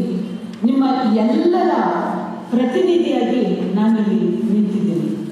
ನಿಮ್ಮ ಎಲ್ಲರೊಂದಿಗೆ ಆ ಅನುಭವ ಕೊಟ್ಟಂತಹ ಧೈರ್ಯ ಮತ್ತು ವಿಶ್ವಾಸದಿಂದ ನಿಮ್ಮ ಎದುರುಗಡೆ ನಿಂತು ಮಾತಾಡ್ತಾ ಇದ್ದೀನಿ. ಹಂಗೆ ಹೇಳಿ ನನ್ನ ಮಾತನ್ನು ಶುರು ಮಾಡ್ತೀನಿ. ಮತ್ತು ಇವತ್ತು ನ್ಯಾಯಮೂರ್ತಿಗಳಾದ ಮುರಳೀಧರ್ ಸರ್ ಅವರಿದ್ದಾರೆ. ನನಗದು ತುಂಬ ಗೌರವದ ವಿಷಯ. ಅವರು ನಾನು ಈ ಅಕೇಶನಲ್ಲಿ ವಿಶೇಷವಾಗಿ ಅವರನ್ನು ಅಭಿನಂದಿಸಬೇಕು ಅಂತ ಹೇಳ್ತೀನಿ. ಯಾಕೆ ಅಂದರೆ ನ್ಯಾಯಾಧೀಶರುಗಳು ದೈಹಿಕ ಕಾರ್ಯ ನಿರ್ವಹಿಸುತ್ತಾರೆ ಎಂಬುದನ್ನು ಒಪ್ಪುವುದಿಲ್ಲ ಈ ಜಡ್ಜ್ ಮಾಡುವಂತಹ ಪ್ರಕ್ರಿಯೆ ಏನಿದೆ, ಸಂಧಾನ ಮತ್ತು ಧ್ಯಾನ ಎರಡೂ ಸೇರಿದ ಅವಕಾಶ ಅಂತ ಹೇಳ್ತಾರೆ. Judging is both mediative and meditative ಅಂತ. ಅದಕ್ಕೆ ಹ್ಯಾಟ್ಸ್ ಆಫ್. ಯುವರ್ ಆನರ್ ಅನ್ನೋದನ್ನ ಹೇಳಬೇಡಿ ಅಂತ ಪ್ರಶ್ನೆ ಸಲ್ಲಿಸಿದ್ರು. ಕೋರ್ಟಿಗೆ ಹೋದ್ರೆ ಜಡ್ಜ್ಗಳು ಬರ್ತಾರೆ ಅಂದರೆ ಅವ್ರು ಬರೋದಕ್ಕೆ ಮೊದಲು ಅಂತ ಅಂದು ಬರ್ತಾ ಇದ್ದಾರೆ ಜಡ್ಜ್ಗಳು, ಎಲ್ಲರೂ ಸಾವಧಾನ ಮೇಲೆ ನಿಂತ್ಕೊಳ್ಳಿ ಅಂತ ಎಲ್ಲರೂ ಎದ್ದು ನಿಂತ್ಕೊಂಡು ಆಮೇಲೆ ಜಡ್ಜ್ಗಳು ಬಂದು ಕೂಡ್ತಾರೆ. ಯಾರು ಕಾಲ ಮೇಲೆ ಕಾಲ ಹಾಕೊಂಡು ಕೂತ್ಕೊಳ್ಳಲ್ಲ. ಇವರು ಯುವರ್ ಆನರ್ ಅನ್ನೋದನ್ನು ಬೇಡ ಅಂತ ಹೇಳಿದ ನ್ಯಾಯಮೂರ್ತಿಗಳು. ಮತ್ತೆ ನ್ಯಾಯಾಲಯಗಳು ಕಾನೂನು ಅಭ್ಯಾಸ ಮಾಡುವ ಮತ್ತು ಉತ್ಪನ್ನ ಮಾಡುವ ಸ್ಥಳವಷ್ಟೇ ಅಲ್ಲ, ಸಂವಿಧಾನಾತ್ಮಕ ಮೌಲ್ಯಗಳು ಪರೀಕ್ಷೆಗೆ ಒಳಪಡುವ ಸ್ಥಳವಾಗಿದೆ ಅಂತ ಹೇಳಿದರು. Courts are not merely place for law is practiced and produced, but also the space where the constitutional values are tested ಅಂತ ಹೇಳಿದರು. ಅದಕ್ಕೆ ಇವರಿಗೆ ನಾನು ಸಲಾಂ ನೀಡ್ತೀನಿ. ಮತ್ತೆ ತಟಸ್ಥತೆಯ ವಿಷಯಕ್ಕೆ ಬಂದಾಗ ನ್ಯಾಯಮೂರ್ತಿಗಳು ಎಲ್ಲ ಹಂತಗಳಲ್ಲೂ ನ್ಯಾಯಲಭ್ಯತೆಯ ಸಾಮರ್ಥ್ಯದ ದೃಷ್ಟಿಯಿಂದ ಬಲಾಢ್ಯರ ಮತ್ತು ಅಶಕ್ತರ ನಡುವಿನ ವ್ಯತ್ಯಾಸವನ್ನು ತಿಳಿದಿರಬೇಕು ಮತ್ತು ಸಮಾನತೆಯನ್ನು ಸಾಧಿಸಲು ವಲ್ಲರಬಲ್ ಆಗಿರುವವರ ಕಡೆಗೆ ವಾಲಬೇಕು ಅನ್ನೋ ಹೇಳದ ಕಾರಣಕ್ಕೆ ಇವರಿಗೆ ಮಹಿಳಾ ಸಹೋದ್ಯೋಗಿಗಳ ಜೊತೆನಲ್ಲಿ ಇತ್ತು ಅಂತಂದ್ರೆ ನಿಮಗೇನು ಸೇವೆ ಮಾಡೋದಕ್ಕೆ ಏನು ಭಂಗ ಬರೋದಿಲ್ಲಪ್ಪ, ಅದೇನು ಅನುಚಿತನೂ ಅಲ್ಲ, ಅಸಮಂಜಸನೂ ಅಲ್ಲ ಅಂತ ಅಂದ್ಬಿಟ್ಟು ಏರ್ ಇಂಡಿಯಾದ ತೀರ್ಪಲ್ಲಿ ಹೆಣ್ಮಕ್ಳ ಪರವಾಗಿ ತೀರ್ಪನ್ನು ಕೊಟ್ಟಿದ್ದಕ್ಕೆ ಇವರಿಗೆ ಸಲಾಮ. ಮತ್ತೆ ಒಬ್ಬ ಗರ್ಭಿಣಿ ಮಹಿಳೆಗೆ ಅನ್ಯಾಯ ಆದಾಗ 12:30 ರಾತ್ರಿಯಲ್ಲಿ ತನ್ನ ಮನೆಯಲ್ಲೇ ವಿಚಾರಣೆಯನ್ನು ನಡೆಸಿ ಸಾರ್ವಜನಿಕ ಆರೋಗ್ಯ ಸೇವೆಯನ್ನು ಯಾವ ಭೇದವೂ ಇಲ್ಲದೆ ಎಲ್ಲರಿಗೂ ತಲುಪಿಸುವಂಥದ್ದು ಜೀವಿಸುವ ಹಕ್ಕಿನ ಅಂತರ್ಗತ ಭಾಗ ಅಂತ ವಾದಿಸಿದಂಥ ಇವರಿಗೆ ಸಲಾಮನ್ನು ಹೇಳಕ್ಕೆ ಇಷ್ಟಪಡ್ತೀನಿ. ಪೂರ್ನೇಕರ್ ವರ್ಸಸ್ ಸ್ಟೇಟ್ ಇದು ಪ್ರಕರಣದಲ್ಲಿ ದಲಿತರ ಮಾರಣ ಹೋಮವನ್ನ ಜಾತಿ ಆಧಾರಿತ ಹಿಂಸೆ ಅಂತ ಹೇಳಿದ್ದಲ್ಲದೇನೆ ನಿರ್ದಿಷ್ಟವಾಗಿ ಗುರಿ ಇಟ್ಟುಕೊಂಡು ಯೋಜಿಸಿ ಬಹಳ ಎಚ್ಚರಿಕೆಯಿಂದ ಮಾಡಿರುವಂತಹ ಪ್ಲಾನ್ ಇದು. ಮನೆಗೆ ಬೆಂಕಿ ಹಚ್ಚಿರೋದು ಇದು ಹತ್ಯೆ, ಇಟ್ಸ್ ಎ ಮರ್ಡರ್ ಅಂತ ಹೇಳಿದ್ರು. ಅದಕ್ಕೆ ಅವರಿಗೆ ನಾನು ಶರಣಾಗಿದ್ದೀನಿ. ಇಂಥವ್ರ ಜೊತೆ ಇಲ್ಲಿ ಕೂತ್ಕೊಳ್ಳುವಂಥದ್ದು ಇದು ನನಗೆ ಸಂದ ಗೌರವ ಅಂತ ಹೇಳ್ತೀನಿ. ಮತ್ತೊಮ್ಮೆ ಸರ್ ನನಗೆ ಪ್ರೀತಿಯ ಅಭಿನಂದನೆಗಳು. ನಾನು ಮಹಿಳಾ ಚಳವಳಿಯ ಭಾಗ. ಅದು ಎಲ್ಲ ಖಾಸಗಿಯಾದದಕ್ಕೂ ರಾಜಕೀಯ ಆಯಾಮ ಇದೆ ಅಂತ ನಂಬಿದಂಥ ಚಳವಳಿ. ಪರ್ಸನಲ್ ಇಸ್ ಪೊಲಿಟಿಕಲ್ ಅಂತ ನಂಬಿದಂಥ ಚಳವಳಿ. ಅದಕ್ಕೇನೆ ನನ್ನ ಪರ್ಸನಲ್ ಜರ್ನಿ ಕಾನೂನೊಂದಿಗೆ ಏನು ಅನ್ನೋದರಿಂದ ಶುರು ಮಾಡ್ತೀನಿ. ಆನಂತರ ALF ನೊಂದಿಗಿನ ನನ್ನ ಪಯಣದಲ್ಲಿ ನಾನು ಕಾನೂನನ್ನು ಹೆಂಗೆ ತಿಳ್ಕೊಂಡೆ ಅಂತ ಅನ್ನೋದನ್ನು ಹೇಳ್ತೀನಿ. ಮೂರನೇ ಭಾಗವಾಗಿ ನಾವು ಎಲ್ಲರೂ ಪರ್ಯಾಯದ ಹುಡುಕಾಟದಲ್ಲಿದ್ದೀವಿ. ಆ ಪರ್ಯಾಯಕ್ಕೆ ಸಂಸ್ಕೃತಿ ಅಂತ ಅನ್ನೋದು ಯಾವ ರೀತಿಯ ಪಾತ್ರವನ್ನು ವಹಿಸಬಲ್ಲದು, ಎಂಥ ಸಾಧ್ಯತೆಗಳನ್ನು ಕೊಡಬಲ್ಲದು ಅನ್ನೋದನ್ನು ಈ 3 ಭಾಗಗಳಲ್ಲಿ ನಾನು ಮಾತಾಡ್ತೀನಿ. ನ್ಯಾಯ ಅಥವಾ ಕಾನೂನಿನೊಂದಿಗಿನ ನನ್ನ ಪಯಣದ ಮೂಲಕ ಆರಂಭಿಸುವ ಮಾತು ಹೇಳಬೇಕು ಅಂದರೆ, ನನಗೆ ನ್ಯಾಯಾಲಯ ಆಗಲಿ ವಕೀಲರಾಗಲಿ ಪರಿಚಯ ಇದ್ದಿದ್ದು ಸಿನಿಮಾದಲ್ಲಿ ಆರ್ಡರ್ ಆರ್ಡರ್ ಆರ್ಡರ್ ಅಂತ 3 ಸಲ ಸುತ್ತಿ ತಗೊಂಡು ಕೊಟ್ಟದ್ದು, ಆಮೇಲೆ ಯುವರ್ ಆನರ್ ಅಂತ ಅಂದ್ಬಿಟ್ಟು ಹೇಳೋದು. ಈ ಸಿನಿಮಾದಲ್ಲಿ ಬಾಲಿವುಡ್ ಸಿನಿಮಾ, ಸ್ಯಾಂಡಲ್ವುಡ್ ಸಿನಿಮಾ ಎರಡನ್ನೂ ನೋಡಿದಾಗ ಏನು ಸಿಕ್ಕಿತ್ತೋ ಅದಷ್ಟೇ ಕಾನೂನಾಗಿತ್ತು ನನ್ನ ಬದುಕಲ್ಲಿ. ಮತ್ತು ನಂತರ ಮಹಿಳಾ ಚಳವಳಿಯ ಆರಂಭಿಕ ಘಟ್ಟದಲ್ಲಿ ಕಾನೂನಿನ ಸುಧಾರಣೆಗೆ ಆದ್ಯತೆಯನ್ನು ಕೊಟ್ಟು ಮಥುರಾ ಅತ್ಯಾಚಾರ ಪ್ರಕರಣ ಆದಾಗ ಇಡೀ ದೇಶಾದ್ಯಂತ ಮಹಿಳಾ ಆಂದೋಲನ ಹಲವಾರು ಗುಂಪುಗಳು ಹುಟ್ಟುಕೊಂಡು ಮುಂದೆ ಮಾಯಾತ್ಯಾಗಿ ಎನ್ನುವ ಗರ್ಭಿಣಿ ಹೆಂಗಸನ್ನ ಬತ್ತಲೆಯಾಗಿ ಅರೇಟ್ ಮಾಡಿದ್ರು. ಶಾಬಾನನ್ನ ವಿವಾಹ ವಿಚ್ಛೇದನದಿಂದ ಪಡ್ಕೊಳ್ಬೇಕಾಗಿರೋ ಪರಿಹಾರಕ್ಕೋಸ್ಕರ ನಡೆದಂಥದ್ದು ಗಲಾಟೆ, ರಮೀಜಾಬಿ ಪ್ರಕರಣದಲ್ಲಿ ನಡೀತಾ ಇದ್ದಂಥದ್ದು, ಮತ್ತು ಮುಂದೆ ಭವನಿ ಆಗಿರ್ಬೋದು, ಇತ್ತೀಚಿನ ಬಿಲ್ಕಿಸ್ ಆಗಿರ್ಬೋದು. ಆಗ ಒಮ್ಮೆ ನಾನಾಗ ವಿಮೋಚನದಲ್ಲಿ ಇರಬೇಕಾದ್ರೆ ಕಾನೂನು ಕಾರ್ಯಾಗಾರಕ್ಕೆ ಹೋಗಿದ್ದೆ. ಆಗಿನ ಸಣ್ಣವಳು ನಾನು, ಬಹುಶಃ 20 ವರ್ಷ ಅಂತ ಅನಿಸುತ್ತೆ. ಕುದಿತಾ ಇತ್ತು, ಸಿಟ್ಟು. ನಾನು ಯಾಕಂತ ಸ್ಟೇಟ್ಮೆಂಟ್ ಮಾಡಿದೆ ಅಂತಂದರೆ, ನನ್ನ ಸಿಟ್ಟಿನಲ್ಲಿ ಆ ಕಾರ್ಯಾಗಾರದಲ್ಲಿ ಭಾಗವಹಿಸಿದಾಗ ನನಗೆ ಕಾನೂನು ವ್ಯವಸ್ಥೆಯಲ್ಲಿ ಯಾವ ನಂಬಿಕೆಯೂ ಇಲ್ಲ. ನನಗೆ ಇಲ್ಲಿ ಏನಾದರೂ ಭರವಸೆ ಸಿಗ್ಬೋದೇನೋ ಅಂತ ಬಂದಿದ್ದೀನಿ ಅಂತ ಹೇಳಿದೆ. ಅದಕ್ಕೆ ಆಧಾರ ಏನು ಅಂತಂದರೆ, ಅತ್ಯಾಚಾರಕ್ಕೆ ಒಳಗಾದವರು ಯಾರು ಬಚಾವ್ ಎಂದು ಹೀರೋ ಕಾನೂನುಗಳನ್ನು ಯಾಚಿಸುವ ಹೆಣ್ಣು ಮಕ್ಕಳಾಗಿರಲಿಲ್ಲ. ಜೊತೆಗೆ ಅಪಾರ ಅವಮಾನಕ್ಕೆ ಒಳಗಾಗಿಯೂ ನ್ಯಾಯಕ್ಕಾಗಿ ಕಾನೂನಿನ ಬಾಗಿಲು ಬಡಿದವರು. ವರ್ಗ ಮತ್ತು ಜಾತಿಯಿಂದ ಬಲಾಢ್ಯರೂ ಆಗಿರಲಿಲ್ಲ. ಇಂತಹವರಿಗೆ ನ್ಯಾಯ ಒದಗಿಸುವ ಬದಲು ಮತ್ತೆ ಅವಮಾನವಾಗುವಂತಹ ತೀರ್ಪು ನೀಡಿದ್ದು ನನ್ನಲ್ಲಿ ಸಿಟ್ಟನ್ನು ಹುಟ್ಟಿಸಿತ್ತು. ಆ ಸಿಟ್ಟಲ್ಲಿ ನಾನು ಈ ನ್ಯಾಯಾಂಗ ವ್ಯವಸ್ಥೆಯ ಬಗ್ಗೆ ಭಾವುಕ ಭ್ರಮನಿರಸನಕ್ಕೆ ಒಳಗಾಗಿದ್ದೆ. ಮುಂದಿನ ಹಂತದಲ್ಲಿ ಪೊಲೀಸು ಮತ್ತು ನ್ಯಾಯಾಲಯದ ವಾಸ್ತವ ನನ್ನ ಬದುಕಿನಲ್ಲೇ ಆಘಾತಕಾರಿಯಾಗಿ ವೈರುಧ್ಯಮಯವಾಗಿ ನನಗೆ ಪರಿಚಯವಾಯಿತು. ನನ್ನ ನಿರ್ಣಾಯಕ ವಯಸ್ಸಿನಲ್ಲಿ ನಾನೊಂದು ಹಣ ದುರುಪಯೋಗ ಪ್ರಕರಣದಲ್ಲಿ ಸಿಲುಕಿಕೊಂಡಾಗ, ಆದರೆ ಇವತ್ತು ಅದನ್ನು ಹಿಂತಿರುಗಿ ನೋಡುವಾಗ ಅದು ಎಂಥ ವೈರುಧ್ಯ ಅಂತಂದರೆ, ನನ್ನನ್ನು ಆರೋಪಿ 3 ಅಂತ ಮಾಡಿದ್ರು, ಕೇಸಲ್ಲಿ ಬಿಟ್ಟರು. ಯಾವ ಸಂಸ್ಥೆ ನನ್ನನ್ನು ಆರೋಪ ಹೊರಿಸ್ತೋ ಅದೇ ಸಂಸ್ಥೆಗೆ ನಾನು ವಾಪಸ್ ಹೋಗಿ ಸಾಕ್ಷಿ ಹೇಳಬೇಕು ಕೋರ್ಟಲ್ಲಿ. ಒಬ್ಬ ಪೊಲೀಸರು ನನ್ನ ಇಡೀ ಜನ್ಮ ನಾನು ಪೊಲೀಸರ ಬಗ್ಗೆ ಫೋಬಿಯಾ ಹುಟ್ಟಿಸ್ಕೊಳ್ಬೋದಾದಂಗೆ ವರ್ತಿಸಿದ್ರು. ಇನ್ನೊಬ್ಬ ಪೊಲೀಸು ನನ್ನ ಈಗವರು ಇಲ್ಲ, ನಾನು ಸಾಯೋವರೆಗೂ ನೆನಪಿಟ್ಕೊಳ್ಬೇಕು ಅಂತ ಒಬ್ಬ ಪೊಲೀಸರಿಗೆ ಕರೆಸಿದ್ರು. ನನ್ನ ಎದುರುಗಡೆ ನಾನೊಂದು ಸಾಕ್ಷಿಯನ್ನು ಹೇಳಬೇಕಾದ್ರೆ ಪೇಪರ್ ನೋಡ್ಕೊಂಡು ಹೇಳ್ಬೋದು ಅಂತ ಅಪೋಸಿಷನ್ ಲಾಯರ್ ಹೇಳಿದ್ದಕ್ಕೆ ಅವರ ಜೂನಿಯರ್ ಬಂದು ಅದನ್ನು ಜೆರಾಕ್ಸ್ ಮಾಡಿ ಕೊಡಿಸ್ತೀನಿ ಅಂತ ಕೆಳಗೆ ಕರ್ಕೊಂಡು ಬಂದು ಜೆರಾಕ್ಸ್ ಮಾಡಿ ಕೊಟ್ಟು ಅದನ್ನು ಎದುರುಗಡೆ ಇಟ್ಕೊಂಡು ಹೇಳಬೇಕಾದ್ರೆ ಅದೇ ಅಪೋಸಿಷನ್ ಲಾಯರು ಈಗ ಸುಳ್ಳು ಹೇಳಕತ್ತಲ್ಲ, ಇದನ್ನು ನೋಡಿ ಹೇಳಬಾರ್ದು ಅಂತ ಅಂದಾಗ ನಾನು ಧೈರ್ಯವಾಗಿ ಹೇಳಿದ್ದು, ನೀವು ಹೇಳಿದ್ದಕ್ಕೆ ನಿಮ್ಮ ಜೂನಿಯರ್ ಲಾಯರು ನನಗೆ ಜೆರಾಕ್ಸ್ ಮಾಡಿ ಕೊಟ್ಟಿದ್ದನ್ನು ಹೇಳಿದ್ದು, ಇವರೇ ಹೇಳಿದ್ದು ಯಾರ ಅಂತ ಹೇಳಿದೆ. ಜಡ್ಜ್ ಅವಾಗ ಸರಿಯಾಗಿ ಕಾನೂನು ಪುಸ್ತಕ ಓದ್ಕೋಪ್ಪ, ಇದು ಯಾವಾಗಲೂ ಹಿಂದೆ ಹೋಗಿದೆ, ಇಂಥವನ್ನೆಲ್ಲ ಓದಬೇಕಾದ್ರೆ ಎದುರುಗಡೆ ಇಟ್ಕೊಂಡೇ ಹೇಳಬೇಕು, ನೀನು ಕಲ್ತಿದ್ದು ಮಾಡೋಣ ಅಂತ ಹೇಳಿದ್ರು. ಮತ್ತೆ ನಾನು PhD ಮಾಡ್ತಾ ಇದ್ದೀನಿ ಅಂತ ನಿಮ್ಗೆ ಯಾವಾಗ ಟೈಮ್ ಆಗುತ್ತೆ ಅನ್ನೋದನ್ನು ಕೇಳಿ ಮುಂದಿನ ಡೇಟನ್ನು ನಿಗದಿಪಡಿಸ್ತಾ ಇದ್ದೀನಿ.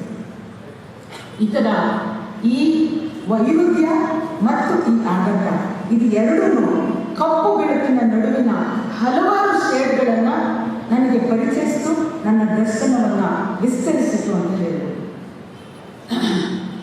ಮತ್ತೆ ಎಲ್ಲದಕ್ಕಿಂತ ಹೆಚ್ಚಾಗಿ ಲಾಯರ್ಗಳು ಮತ್ತು ನನ್ನ ಅಪ್ಪ, ಕಾನೂನನ್ನು ಅದ್ಭುತವಾಗಿ ತಿಳಿದುಕೊಂಡಿದ್ದ ನನ್ನ ಅಪ್ಪ ನನ್ನನ್ನು ಬದುಕಿಸಿದ. ಇವತ್ತು ನಿಮ್ಮ ಎದುರುಗಡೆ ನಿಂತಿದ್ದೀನಿ ಅಂತಂದರೆ ಜೀವನವಾಗಿ ಈ ಕಾನೂನಿನ ಸ್ನೇಹಿತರಿಗೂ ನಾನು ಸಲಾಂ ಮಾಡಿದೆ. ಮತ್ತು ಎರಡನೇ ಭಾಗವಾಗಿ ALF ನೊಂದಿಗಿನ ಪಯಣ ಬಗ್ಗೆ ಹೇಳಬೇಕು ಅಂತಂದರೆ, ಈ ಕಳೆದ 22 ವರ್ಷಗಳಿಂದಲೂ ಒಂದಲ್ಲ ಒಂದು ರೀತಿ ನಾನು ಅವ್ರ ಜೊತೆಯಲ್ಲಿ ನಡೆದಿದ್ದೀನಿ. ಕೆಲವು ಸಲ ಫಾಸ್ಟಾಗಿ, ಕೆಲವು ಸಲ ನಿಂತು, ಕೆಲವು ಸಲ ಸ್ಥಗಿತಗೊಂಡು ಮತ್ತೆ ರಿಪೀಟ್ ಮಾಡಿಕೊಂಡು. ಈ ALF ಪಯಣ ಆಘಾತ ಮತ್ತು ವೈರುಧ್ಯದ ಆಚೆಗಿನ ಸಾಧ್ಯತೆಗಳನ್ನು ಅರ್ಥ ಮಾಡ್ಕೊಳ್ಳೋದಕ್ಕೆ, ಮನನ ಮಾಡ್ಕೊಳ್ಳೋದಕ್ಕೆ ನನಗೆ ಸಹಾಯ ಮಾಡಿದೆ. ಅಲ್ಲಿ ನಡೆಯುವಂಥ ಚರ್ಚೆ, ಸಂವಾದ ಮತ್ತು ಬಹಳ ಮುಖ್ಯವಾಗಿ ಈ ವೇದಿಕೆಯಿಂದ ಅರವಿಂದ್ಗೆ ನಾನು ಥ್ಯಾಂಕ್ಸ್ ಹೇಳಬೇಕು. ಅವ್ನು ಯಾವಾಗಲೂ ನೀವು ಇವಾಗ ತಾನೇ ಚಪ್ಪಾಳೆ ಹೊಡೆದು ಕನ್ನಡದಲ್ಲಿ ಅನುವಾದ ಚೆನ್ನಾಗಿ ಮಾಡಿದ್ಯಾ ಅಂತ. ಅವನು ಸಸ್ತಿ this is very poetic, this judgment is why can to translate ಅಂತ. ಯಾಕಂದರೆ ನನ್ನ ಪೊಯೆಟನ್ನು ನನ್ನ ಒಳಗಡೆ ಇರೋ ಕವಿಯನ್ನು ಎಮೋಷನಲ್ ಬ್ಲ್ಯಾಕ್ ಮೇಲ್ ಮಾಡಿದೆ. ದಿಸ್ ಇಸ್ ವೆರಿ ಪೊಯೆಟಿಕ್ ಅಂತ ಅಂದ್ಬಿಟ್ಟು ತೀರ್ಪುಗಳು ನ್ಯಾಯಾಲಯಕ್ಕೂ ಮತ್ತು ಕಾವ್ಯಕ್ಕೂ ಸೇತುವೆಯನ್ನು ಕಟ್ಟಿ ಕಬ್ಬಿಣದ ಕಡಲೆಯಂತಹ ವರದಿಗಳನ್ನು, ತೀರ್ಪುಗಳನ್ನು ಅನುವಾದ ಮಾಡಿಸುವ ಮೂಲಕ ನನ್ನ ಬೌದ್ಧಿಕ ಬೆಳವಣಿಗೆಗೂ ALF ಸಹಾಯ ಮಾಡಿದೆ. ನನಗೆ ALF ಜೊತೆಗೆ ALF ಹೋಗೋದು ಅಂತ ಅಂದರೆ ಅವ್ರನ್ನ ಕರೆ ನಾನು ಪ್ರೀತಿ ಪ್ರತೀಕ ಅಂತ ನಾನಂತೀನಿ. ಅಲ್ಲಿ ಒಂದ್ಸಲ ಹೋಗಿ ಬ್ರೌಸ್ ಮಾಡ್ಕೊಂಡು ಬಂದ್ಬಿಟ್ರೆ ನಾನು ಅಪ್ಡೇಟ್ ಆಗಿಬಿಡ್ತೀನಿ ಅಂತ. ಯಾಕೆಂದರೆ ನನಗೆ ಸಾಫ್ಟ್ವೇರ್ ಬಗ್ಗೆ ಸ್ವಲ್ಪ ಅಲರ್ಜಿ ಇದೆ, ಸ್ವಲ್ಪ ಬ್ಲಾಕು ಇದೆ, ದಡ್ಡತನೂ ಇದೆ. ಈ ಎರಡೂ ಇರುವ ನಾನು ಯಾವಾಗಲೂ ಏನು ಅಪ್ಡೇಟ್ ಆಗಿರ್ತೀಯ ಅಂತಂದರೆ ಅದಕ್ಕೆಲ್ಲ ಹೆಮ್ಮೆಯಿಂದ ನನ್ನ ALF ಗೆಳತಿಯರು ಅಂತ ಅಂದ್ಕೊಂಡು ಹೆಮ್ಮೆಯಿಂದ ನಾನು ಹೇಳ್ತೀನಿ. ಮತ್ತು ಯಾಕೆ ವಿಶೇಷ ಆಗುತ್ತೆ ALF ಅಂತಂದರೆ ಅದರ ಪರ್ಯಾಯದ ಹುಡುಕಾಟ. ಪರ್ಯಾಯ ಅಂದರೆ ಈಗೊಂದು ವ್ಯವಸ್ಥೆ ಇದೆ, ಅದರಲ್ಲಿ ಏನೋ ಒಂದು ಕೊರತೆ ಇದೆ, ಐದಿದೆ, ತಪ್ಪಿದೆ, ಅದಕ್ಕೆ ಪರ್ಯಾಯ ಹುಡುಕೋದು. ಅಂದರೆ ಒಂದು ರೀತಿಯಲ್ಲಿ ಕೆಡವುತ್ತಲೇ ಕಟ್ಟುವ ಪ್ರಕ್ರಿಯೆಯ ಹೊರತು ನಾಶದ ಪ್ರಕ್ರಿಯೆ ಅಲ್ಲ. ಪರ್ಯಾಯದ ಹುಡುಕಾಟಕ್ಕೆ ಸಂಬಂಧಿಸಿದಂತೆ ಅರವಿಂದು ಹೇಳೋವಂಥ ಮಾತು ಕೆಲವನ್ನ ನಾನು ಹೇಳ್ತೀನಿ. ಫಾಸ್ಟ್ ಟ್ರ್ಯಾಕ್ ಕೋರ್ಟ್ಗಳನ್ನ ಹಾಕಬೇಕು, ಹೆಣ್ಮಕ್ಳಿನಲ್ಲಿ ಹಿಂಸೆ ಜಾಸ್ತಿ ಆಗ್ತಿರುವಾಗ ಅಂತ ಕೇಳಿರೋ ಪ್ರಶ್ನೆಗೆ ಫಾಸ್ಟ್ ಟ್ರ್ಯಾಕ್ ಕೋರ್ಟ್ಗಿಂತ ನ್ಯಾಯಾಲಯದ ಸಂಸ್ಕೃತಿ ಬದಲಾಗಬೇಕು. ಶಿಕ್ಷಣ ಕತ್ತರಿಸಿ ಮರಣದಂಡನೆ ಕೊಡಿ ಅನ್ನೋ ಪ್ರತಿಕಾರದ ಪ್ರತಿಕ್ರಿಯೆಯ ಬದಲಿಗೆ ಎಂಪತಿಯ ಪರಿಧಿಯನ್ನು ವಿಸ್ತರಿಸಬೇಕು ಅಂತ ಹೇಳ್ತಾರೆ. ಮನೆ ಕೆಲಸ ಮಾಡೋ ಮಹಿಳೆಯರು, ದಲಿತ ಮಹಿಳೆಯರು, ಕಾಶ್ಮೀರದ ಮಹಿಳೆಯರ ಹಿನ್ನೆಲೆಯಲ್ಲಿ ಮಹಿಳೆಯರಿಗೆ ಸಂಬಂಧಿಸಿದ ಲಾರ್ಜರ್ ಸ್ಪೆಕ್ಟ್ರಮ್ ಆಫ್ ಇಶ್ಯೂಗಳನ್ನು ಗಮನಿಸಬೇಕು ಅಂತ ಹೇಳ್ತಾರೆ. ಹಿರಿಯರು ಎಸಗುವ ಅಪರಾಧಗಳ ಹಿನ್ನೆಲೆಯಲ್ಲಿ ಸಮಾಜ ಮತ್ತು ಕುಟುಂಬದಲ್ಲಿ ನಡೆಯುವ ಹಿಂಸೆಯ ಮೂಲದಲ್ಲಿ ಇದನ್ನ ಬೇರನ್ನು ಹುಡುಕಬೇಕು ಅಂತ ಹೇಳ್ತಾರೆ. ಕ್ರೋಧವನ್ನು, ಸೇಡನ್ನು ಉತ್ಪಾದಕ ಮತ್ತು ಇತ್ಯಾತ್ಮಕ ಕ್ರಿಯೆಯಾಗಿ ಪರಿವರ್ತಿಸುವ ಕುರಿತು ಹೇಳ್ತಾರೆ. ಸಣ್ಣ ಸಣ್ಣ ವಿಷಯಕ್ಕೂ ಭಾವೋದ್ರೇಕಗೊಂಡು ಇದನ್ನು ನಿಷೇಧಿಸಿ ಅನ್ನೋದ್ರ ಬದಲು ದನಿಯನ್ನು ಗಮನಿಸುವ ಬದಲು ನಿಮ್ಮ ದನಿ, ಅಭಿಪ್ರಾಯ, ಪ್ರತಿರೋಧಕ್ಕೆ ಅಭಿವ್ಯಕ್ತಿ ಇರೋದು ಸೂಕ್ತ ಅಂತ ಹೇಳ್ತಾರೆ. ಒಂದೇ ಸಂಘಟನೆಯಲ್ಲಿ 90 ವರ್ಷ ಬದುಕ್ತೀವಿ ಅಂತ ಅಂದರೆ ನಾವು ಒಂದು ರೀತಿ ಫಾಜಿಲ್ಗಳಾಗಿ ಬರ್ತೀವಿ, ಯೂನಿಡೈಮೆನ್ಷನಲ್ ಆಗ್ತೀವಿ. ಹೊಸ ಗಾಳಿ ಬರಬೇಕು, ಹೊಸ ಯುವ ತಂಡ ಬರಬೇಕು ಅನ್ನೋದನ್ನು ಹೇಳ್ತಾರೆ. ಬಹುಶಃ ಒಬ್ಬ ಸ್ತ್ರೀವಾದಿಯಾಗಿ ನಾನು ಸ್ತ್ರೀವಾದಿ ನೋಟದಲ್ಲಿ, ಹೆಣ್ಣಿನ ನೋಟದಲ್ಲಿ ಕಾನೂನನ್ನು ನೋಡುವಂಥದ್ದಕ್ಕೆ ಎಲ್ಲದಕ್ಕೂ ಅದನ್ನೇ ಹೇಳ್ತಾರೆ. ಮತ್ತೆ ಅದನ್ನೇ ನಾನು ಕೋಟ್ ಮಾಡಿದ್ದೀನಿ. ಮತ್ತೆ ಇಲ್ಲಿ ಸೇರುವಂತಹ ಜನ ವೇಶ್ಯಾವೃತ್ತಿನಲ್ಲಿರೋರು, ಟ್ರಾನ್ಸ್ಜೆಂಡರ್ ಸಮುದಾಯದವರು, ದಲಿತರಲ್ಲಿ ವಿಶೇಷವಾಗಿ ಸಫಾಯಿ ಕರ್ಮಚಾರಿಗಳು ಮತ್ತು ಮ್ಯಾನ್ಯುಯಲ್ ಸ್ಕ್ಯಾವೆಂಜರ್ಸ್ಗಳಾಗಿರ್ಬೋದು, ಸ್ಲಮ್ ನಿವಾಸಿಗಳಾಗಿರ್ಬೋದು, ಚರ್ಚಿನ ಮೇಲೆ ನಡೆದಂತಹ ದಾಳಿಗಳಾಗಿರ್ಬೋದು, ಇವರು ಎಲ್ಲರನ್ನು ಸೇರಿಸ್ಕೊಂಡಂಥದ್ದು ಎಲ್ಲರೂ ವಂಚಿತರು, ದಮನಿತರು, ಅಂಚಿಗೆ ದೂಡಲಾದ ಸಮುದಾಯದವರು. ಇವ್ರ ಜೊತೆಯಲ್ಲಿ ಕಾನೂನಾತ್ಮಕವಾಗಷ್ಟೇ ಕೆಲಸ ಮಾಡಿದ್ದೇನೆ ಅಂತಹ ಆಂದೋಲನಗಳನ್ನು ಬೆಂಬಲಿಸುವಂಥ ಕೆಲಸವನ್ನು ಮಾಡಿದೆ. ಇದು ಯಾವ ರೀತಿಯ ಬೆಂಬಲ ಅಂತಂದರೆ, ನಮಗೆ ಅಡ್ರೆಸ್ಗಳೇ ಇರೋದಿಲ್ಲ ಎಷ್ಟು ಸಲ, ಯಾಕೆಂದರೆ ಎಲ್ಲರೂ ರಿಜಿಸ್ಟರ್ಡ್ ಇರೋದೇ ಇಲ್ಲ. ನಮ್ಮ ಬದುಕಲ್ಲಿ ಆಧಾರ್ ಕಾರ್ಡ್ ಇರಲ್ಲ ಈ ದೇಶಕ್ಕೆ. ಅಂಥವರಿಗೆ ALF ಕೇರ್ ಆಫ್ ವಿಳಾಸ ಕೊಟ್ಟಿದೆ. ನನಗೆ ನೆನಪಿರೋ ಹಂಗೆ ಪ್ರಿಂಟಿಂಗ್ ಪ್ರೆಸಲ್ಲಿ ಕೊಟ್ಟು ಕೂತ್ಕೊಂಡು ಯಾವುದೋ ವರದಿ ಪ್ರಿಂಟ್ ಹಾಕ್ಬೇಕಾದ್ರೆ ಯಾವ ಅಡ್ರೆಸ್ ಕೊಡಲಿ ಇಲ್ಲ ಅಂತಂದರೆ ಅವ್ರಿಗೆ ಫೋನು ಮಾಡಿ ಕೇಳಿದ್ರೆ ಅಮ್ಮನ ಹೆಸರಲ್ಲೇ ಎಷ್ಟೊಂದು ಪ್ರಿಂಟ್ ಮಾಡಿದ್ದೀವಿ. Care of 144 Balaji art gallery ಪಕ್ಕ ಇನ್ಫೆಂಟ್ರಿ ರಸ್ತೆ ಅನ್ನೋದನ್ನು ಮುಲಾಜಿಂದನೇ ಕೊಟ್ಟಿದ್ದೀವಿ, ಅನುಮತಿಯನ್ನೇ ಕೇಳಿಲ್ಲ. ಆ ಥರದ ಒಂದು ನೆಲೆಯನ್ನು ಕೊಟ್ಟೋದ್ರ ಮೂಲಕ ಅದು ಪರ್ಯಾಯಕ್ಕಾಗಿ ಹುಡುಕಾಡಿದೆ. ಅದಲ್ಲದೆ ನಾನು ಹೆಚ್ಚು ಪ್ರಸ್ತಾಪಿಸಿದಿಲ್ಲ, ಅದು ಮಾಡಿರುವಂತಹ ಪಬ್ಲಿಕೇಶನ್ ಏನಿದೆ ಅದು ಒಂದು ಭಿನ್ನವಾದ ಭಾರತವನ್ನು, ಜನಪರವಾದ ಭಾರತದ ಇತಿಹಾಸವನ್ನು ಕಟ್ಟೋದ್ರಲ್ಲಿ ಭಾಗ ಅಂತ ನಾನು ಭಾವಿಸ್ತೀನಿ. ಬಹುಶಃ ಇಷ್ಟು ಹೋರಾಟಗಳ ಜೊತೆಯಲ್ಲಿ ಸಾಗಿರೋ ಕಾರಣಕ್ಕೋಸ್ಕರನೇ ಅದೇ ಬಹುಶಃ ALFನ ಜೀವದ್ರವ್ಯ ಅಂತ ಅನ್ನೋದನ್ನು ನಾನು ಭಾವಿಸ್ಕೊಂಡಿದ್ದೀನಿ. ಸಂವಿಧಾನದ ಆಶಯಗಳು ಕೇವಲ ಆಶಯಗಳಾಗಿ ಉಳಿದೇನೆ ಯಾರಿಗೆ ತಲುಪಬೇಕೋ ಅವರಿಗೆ ತಲುಪಿಸುವ ಮೂಲಕ, ನ್ಯಾಯವನ್ನು ಒದಗಿಸುವ ಮೂಲಕ ಅದು ಕೆಲಸ ಮಾಡಿದೆ. ಇಂತಹ ALF ತುಂಬ ಜನ ಇದ್ದಾರೆ, ಎಲ್ಲರ ಹೆಸರು ಹೇಳೋದಕ್ಕೆ ಟೈಮ್ ಆಗುತ್ತೆ. ನನ್ನ ALFನ ಎಲ್ಲ ರೀತಿಯ ಬಂಧುಗಳಿಗೆ ಎಲ್ಲ ಬಣ್ಣಗಳ ಸಲಾಮ. ಮತ್ತೆ ಕಾನೂನನ್ನು ಅಥವಾ ನ್ಯಾಯವನ್ನು ಮನೆಗೆ ಮನಸ್ಸುಗಳಿಗೆ ಅದಕ್ಕಿಂತ ಮಿಗಿಲಾಗಿ ದಮನಿತರಿಗೆ, ವಂಚಿತರಿಗೆ ತಲುಪಿಸಬೇಕು ಅಂತಂದರೆ, ಮತ್ತೆ ಶಿಕ್ಷೆ ಅಂತ ಅನ್ನೋದು ನಿಜವಾದ ಅರ್ಥದಲ್ಲಿ ಪರಿವರ್ತನೆ ಆಗಬೇಕು ಅಂತಂದರೆ ನಾವು ಪರ್ಯಾಯ ಹುಡುಕಲೇಬೇಕು. ನನಗೆ ಎಷ್ಟೋ ಸಲ ಕಾನೂನಿನ ಭಾಷೆ ಕಬ್ಬಿಣದ ಕಡಲೆ ಅಂತ ಅನಿಸುತ್ತೆ. ಅದು ಅರ್ಥನೇ ಆಗೋದಿಲ್ಲ. ಆ ಭಾಷೆ ಎಲ್ಲೋ ಒಂದು ಕಡೆಯಲ್ಲಿ ಬದಲಾಗಬೇಕು ಅಂತ ಅನಿಸುತ್ತೆ. ಹಾಗೆಯೇ ಶಿಕ್ಷೆಯ ಸ್ವರೂಪವೂ ಅಷ್ಟೇ. 4 ಗೋಡೆಯಲ್ಲಿ ಬಂಧಿಸಿದ್ರೆ ಯಾರೂ ಪರಿವರ್ತನೆ ಆಗೋದಕ್ಕೆ ಸಾಧ್ಯ ಇಲ್ಲ. ಶಿಕ್ಷೆ ಯಾವ ಸ್ವರೂಪದಲ್ಲಿ ಇರಬೇಕು ಅಂದರೆ ಅದು ನನ್ನ ಒಳಗಡೆ ಇರೋ ಅಂತಃಕರಣವನ್ನು ಬಡಿದೆಬ್ಬಿಸಿ ನಾನು ಬದಲಾಗುವಂಥ ಪರಿವರ್ತನೆ ಇರೋ ಶಿಕ್ಷೆಯನ್ನು ನಾನು ನಂಬ್ತೀನಿ. ಯಾರಾದ್ರೂ ಬಿಲ್ಕಿಸ್ ಮಗುನ ಸಾಯಿಸಿದ್ರು ಅಂತ 100 ಮಕ್ಕಳನ್ನು ಹೆರಿಗೆ ಒಳಗಡೆ ಹೆರಿಗೆ ಮಾಡಿಸಿ ಆ ಮಾಸನ್ನು ತೊಳೆದು ಮುಟ್ಟಿನ ಬಟ್ಟೆಯನ್ನು ತೊಳೆಯುವಂಥ ಶಿಕ್ಷೆ ನನಗೆ ಹೇಳಿದ್ರೆ ಕೊಡಬೇಕು ಅಂತ ಬಯಸ್ತೀನಿ ನಾನು. ಬದಲಾಗ್ತದೆ. ಕೊಲೆ ಮಾಡ್ತಿದೆಯಲ್ಲ, ಜೀವ ತೆಗೆಯೋದು ಒಂದು ಕ್ಷಣದ್ದು, ಜೀವ ಕಟ್ಟೋದು ಭಾಳ ದೊಡ್ಡದು. ಜೀವ ಕಟ್ಟಬೇಕು ಅಂತಂದರೆ ಎಳೆ ಬೊಮ್ಮಟಗಳು ಹೆಣ್ಮಕ್ಳು ಆ ಹುಟ್ಟಿರುವಂಥವು ಹಾಲು ಕುಡಿದು ಅಡಗಿಸ್ಕೊಳ್ಳಲ್ಲ, ಅಂಥವನ್ನು ಮೂಳೆ ಚೀಪವರೆಗೂ ಬೆಳೆಸ್ತೀವಲ್ಲ ನಾವು, ಹಾಗೆ ಬೆಳೆಸುವ ನನ್ನ ಮಕ್ಕಳ್ರ ಅಂತ ಹೇಳಬೇಕು. ಅಂದರೆ ನನ್ನದೇ ಮಕ್ಕಳು, ಅವ್ರು ತಪ್ಪು ಮಾಡಿದ್ರು ಅವರು ನನ್ನದೇ ಮಕ್ಕಳಾಗಿರೋದ್ರಿಂದ ಹೇಳ್ತಾ ಇದ್ದೀನಿ, ಡೆರಿವೇಟಿಯಾಗಿ ಅಲ್ಲ. ಅಂಥ ಶಿಕ್ಷೆ ಮತ್ತು ನಿಜವಾದ ಅರ್ಥದಲ್ಲಿ ನ್ಯಾಯ ಜಾರಿಗೊಳ್ಳಬೇಕು ಅಂತಂದರೆ ನಾವು ಇವತ್ತು ಮತ್ತು ಸಂವಿಧಾನದ ಮೌಲ್ಯಗಳನ್ನು, ಮನೆಯ ಮೌಲ್ಯಗಳನ್ನಾಗಿಸ್ಬೇಕು, ಸಮಾಜದ ಮೌಲ್ಯಗಳನ್ನಾಗಿಸ್ಬೇಕು ಅಂದರೆ ನಾವು ಸಂಸ್ಕೃತಿ ಬಗ್ಗೆ ಯೋಚನೆ ಮಾಡೋವಂಥ ಇದನ್ನು ಮಾಡಲೇಬೇಕಾಗುತ್ತೆ. ಅದು ಅತ್ಯಂತ ಜರೂರಿ ಅಂತ ನಾನು ಭಾವಿಸ್ತೀನಿ. ಬಹುಶಃ ಇದನ್ನು ಹೇಳಬೇಕಾದ್ರೆ, ಈ ವಿಷಯವನ್ನು ಪ್ರಸ್ತಾಪ ಮಾಡಬೇಕಾದ್ರೆ ALF ಸೇರಿದಂತೆ ಹಲವಾರು ಜನಪದ ಚಳುವಳಿಗಳು ನಾವು ಸೋತಿದ್ದೀವಿ, ವಿಫಲರಾಗಿದ್ದೀವಿ ಅಂತ ಅನ್ನೋದನ್ನು ಹೇಳೋದಕ್ಕೆ, ಚಳುವಳಿಯ ಭಾಗವಾಗಿ ಹೇಳೋದಕ್ಕೆ ನನಗೆ ಯಾವ ಹಮ್ಮು ಅಡ್ಡಿ ಬರೋದಿಲ್ಲ. ಅದು ನನ್ನನ್ನು ಇನ್ನಷ್ಟು ವಿನೀತರನ್ನಾಗಿ ಮಾಡಿ ಹೊಸ ದಾರಿ ಹೊಂದ್ಕೊಳ್ಳೋದಕ್ಕೆ ಸಹಾಯ ಮಾಡುತ್ತೆ ಅಂತ ಹೇಳ್ತೀನಿ. ಬಾಬಾ ಸಾಹೇಬರು ಈ ವೈರುಧ್ಯದ ಬಗ್ಗೆ ಮೊದಲೇ ಹೇಳಿದ್ರು, ನೀವು ಈ ಸಮಾನತೆಯನ್ನು ಕೊಡ್ತಿದ್ದೀರಾ, ಅದರ ಸಮಾಜ ಬೇರೆಯೇ ಇದೆ, ಇದನ್ನು ಹೇಗೆ ಮೀರಕ್ಕಾಗುತ್ತೆ ಅನ್ನೋದನ್ನು ನಾವು ಯೋಚಿಸ್ತೇ ಹೋದರೆ ವೇಸ್ಟು ಅಂತ ಅನ್ನೋದನ್ನು ಹೇಳಿದ್ರು. ನನ್ನ ತಿಳಿವು ಮತ್ತು ಅನುಭವದ ಮಿತಿಯಲ್ಲಿ ಸಂಸ್ಕೃತಿ ಮತ್ತು ಕಲೆ ಇಲ್ಲದೆ ಸಂಸ್ಕೃತಿ ಇಲ್ಲ ಅಂತ ನಾನು ಭಾವಿಸ್ತೀನಿ. ಪರ್ಯಾಯ ಕಟ್ಟಲು ಬೇಕಾದ ಮೂಲ ದ್ರವ್ಯವನ್ನು ನಾವು ಭಾರತದ ಬಹುಜನರ ಸಂಸ್ಕೃತಿಯಲ್ಲಿ ಹುಡುಕಬೇಕಾಗಿದೆ. ಭಾರತ ಹಲವು ಧರ್ಮ, ನಂಬಿಕೆ, ತತ್ವ, ಜೀವನ ದರ್ಶನಗಳ ಬಣ್ಣ, ರುಚಿ, ಗಮಲು, ಭಾಷೆ, ಆಚರಣೆಗಳ ಮೇಳ.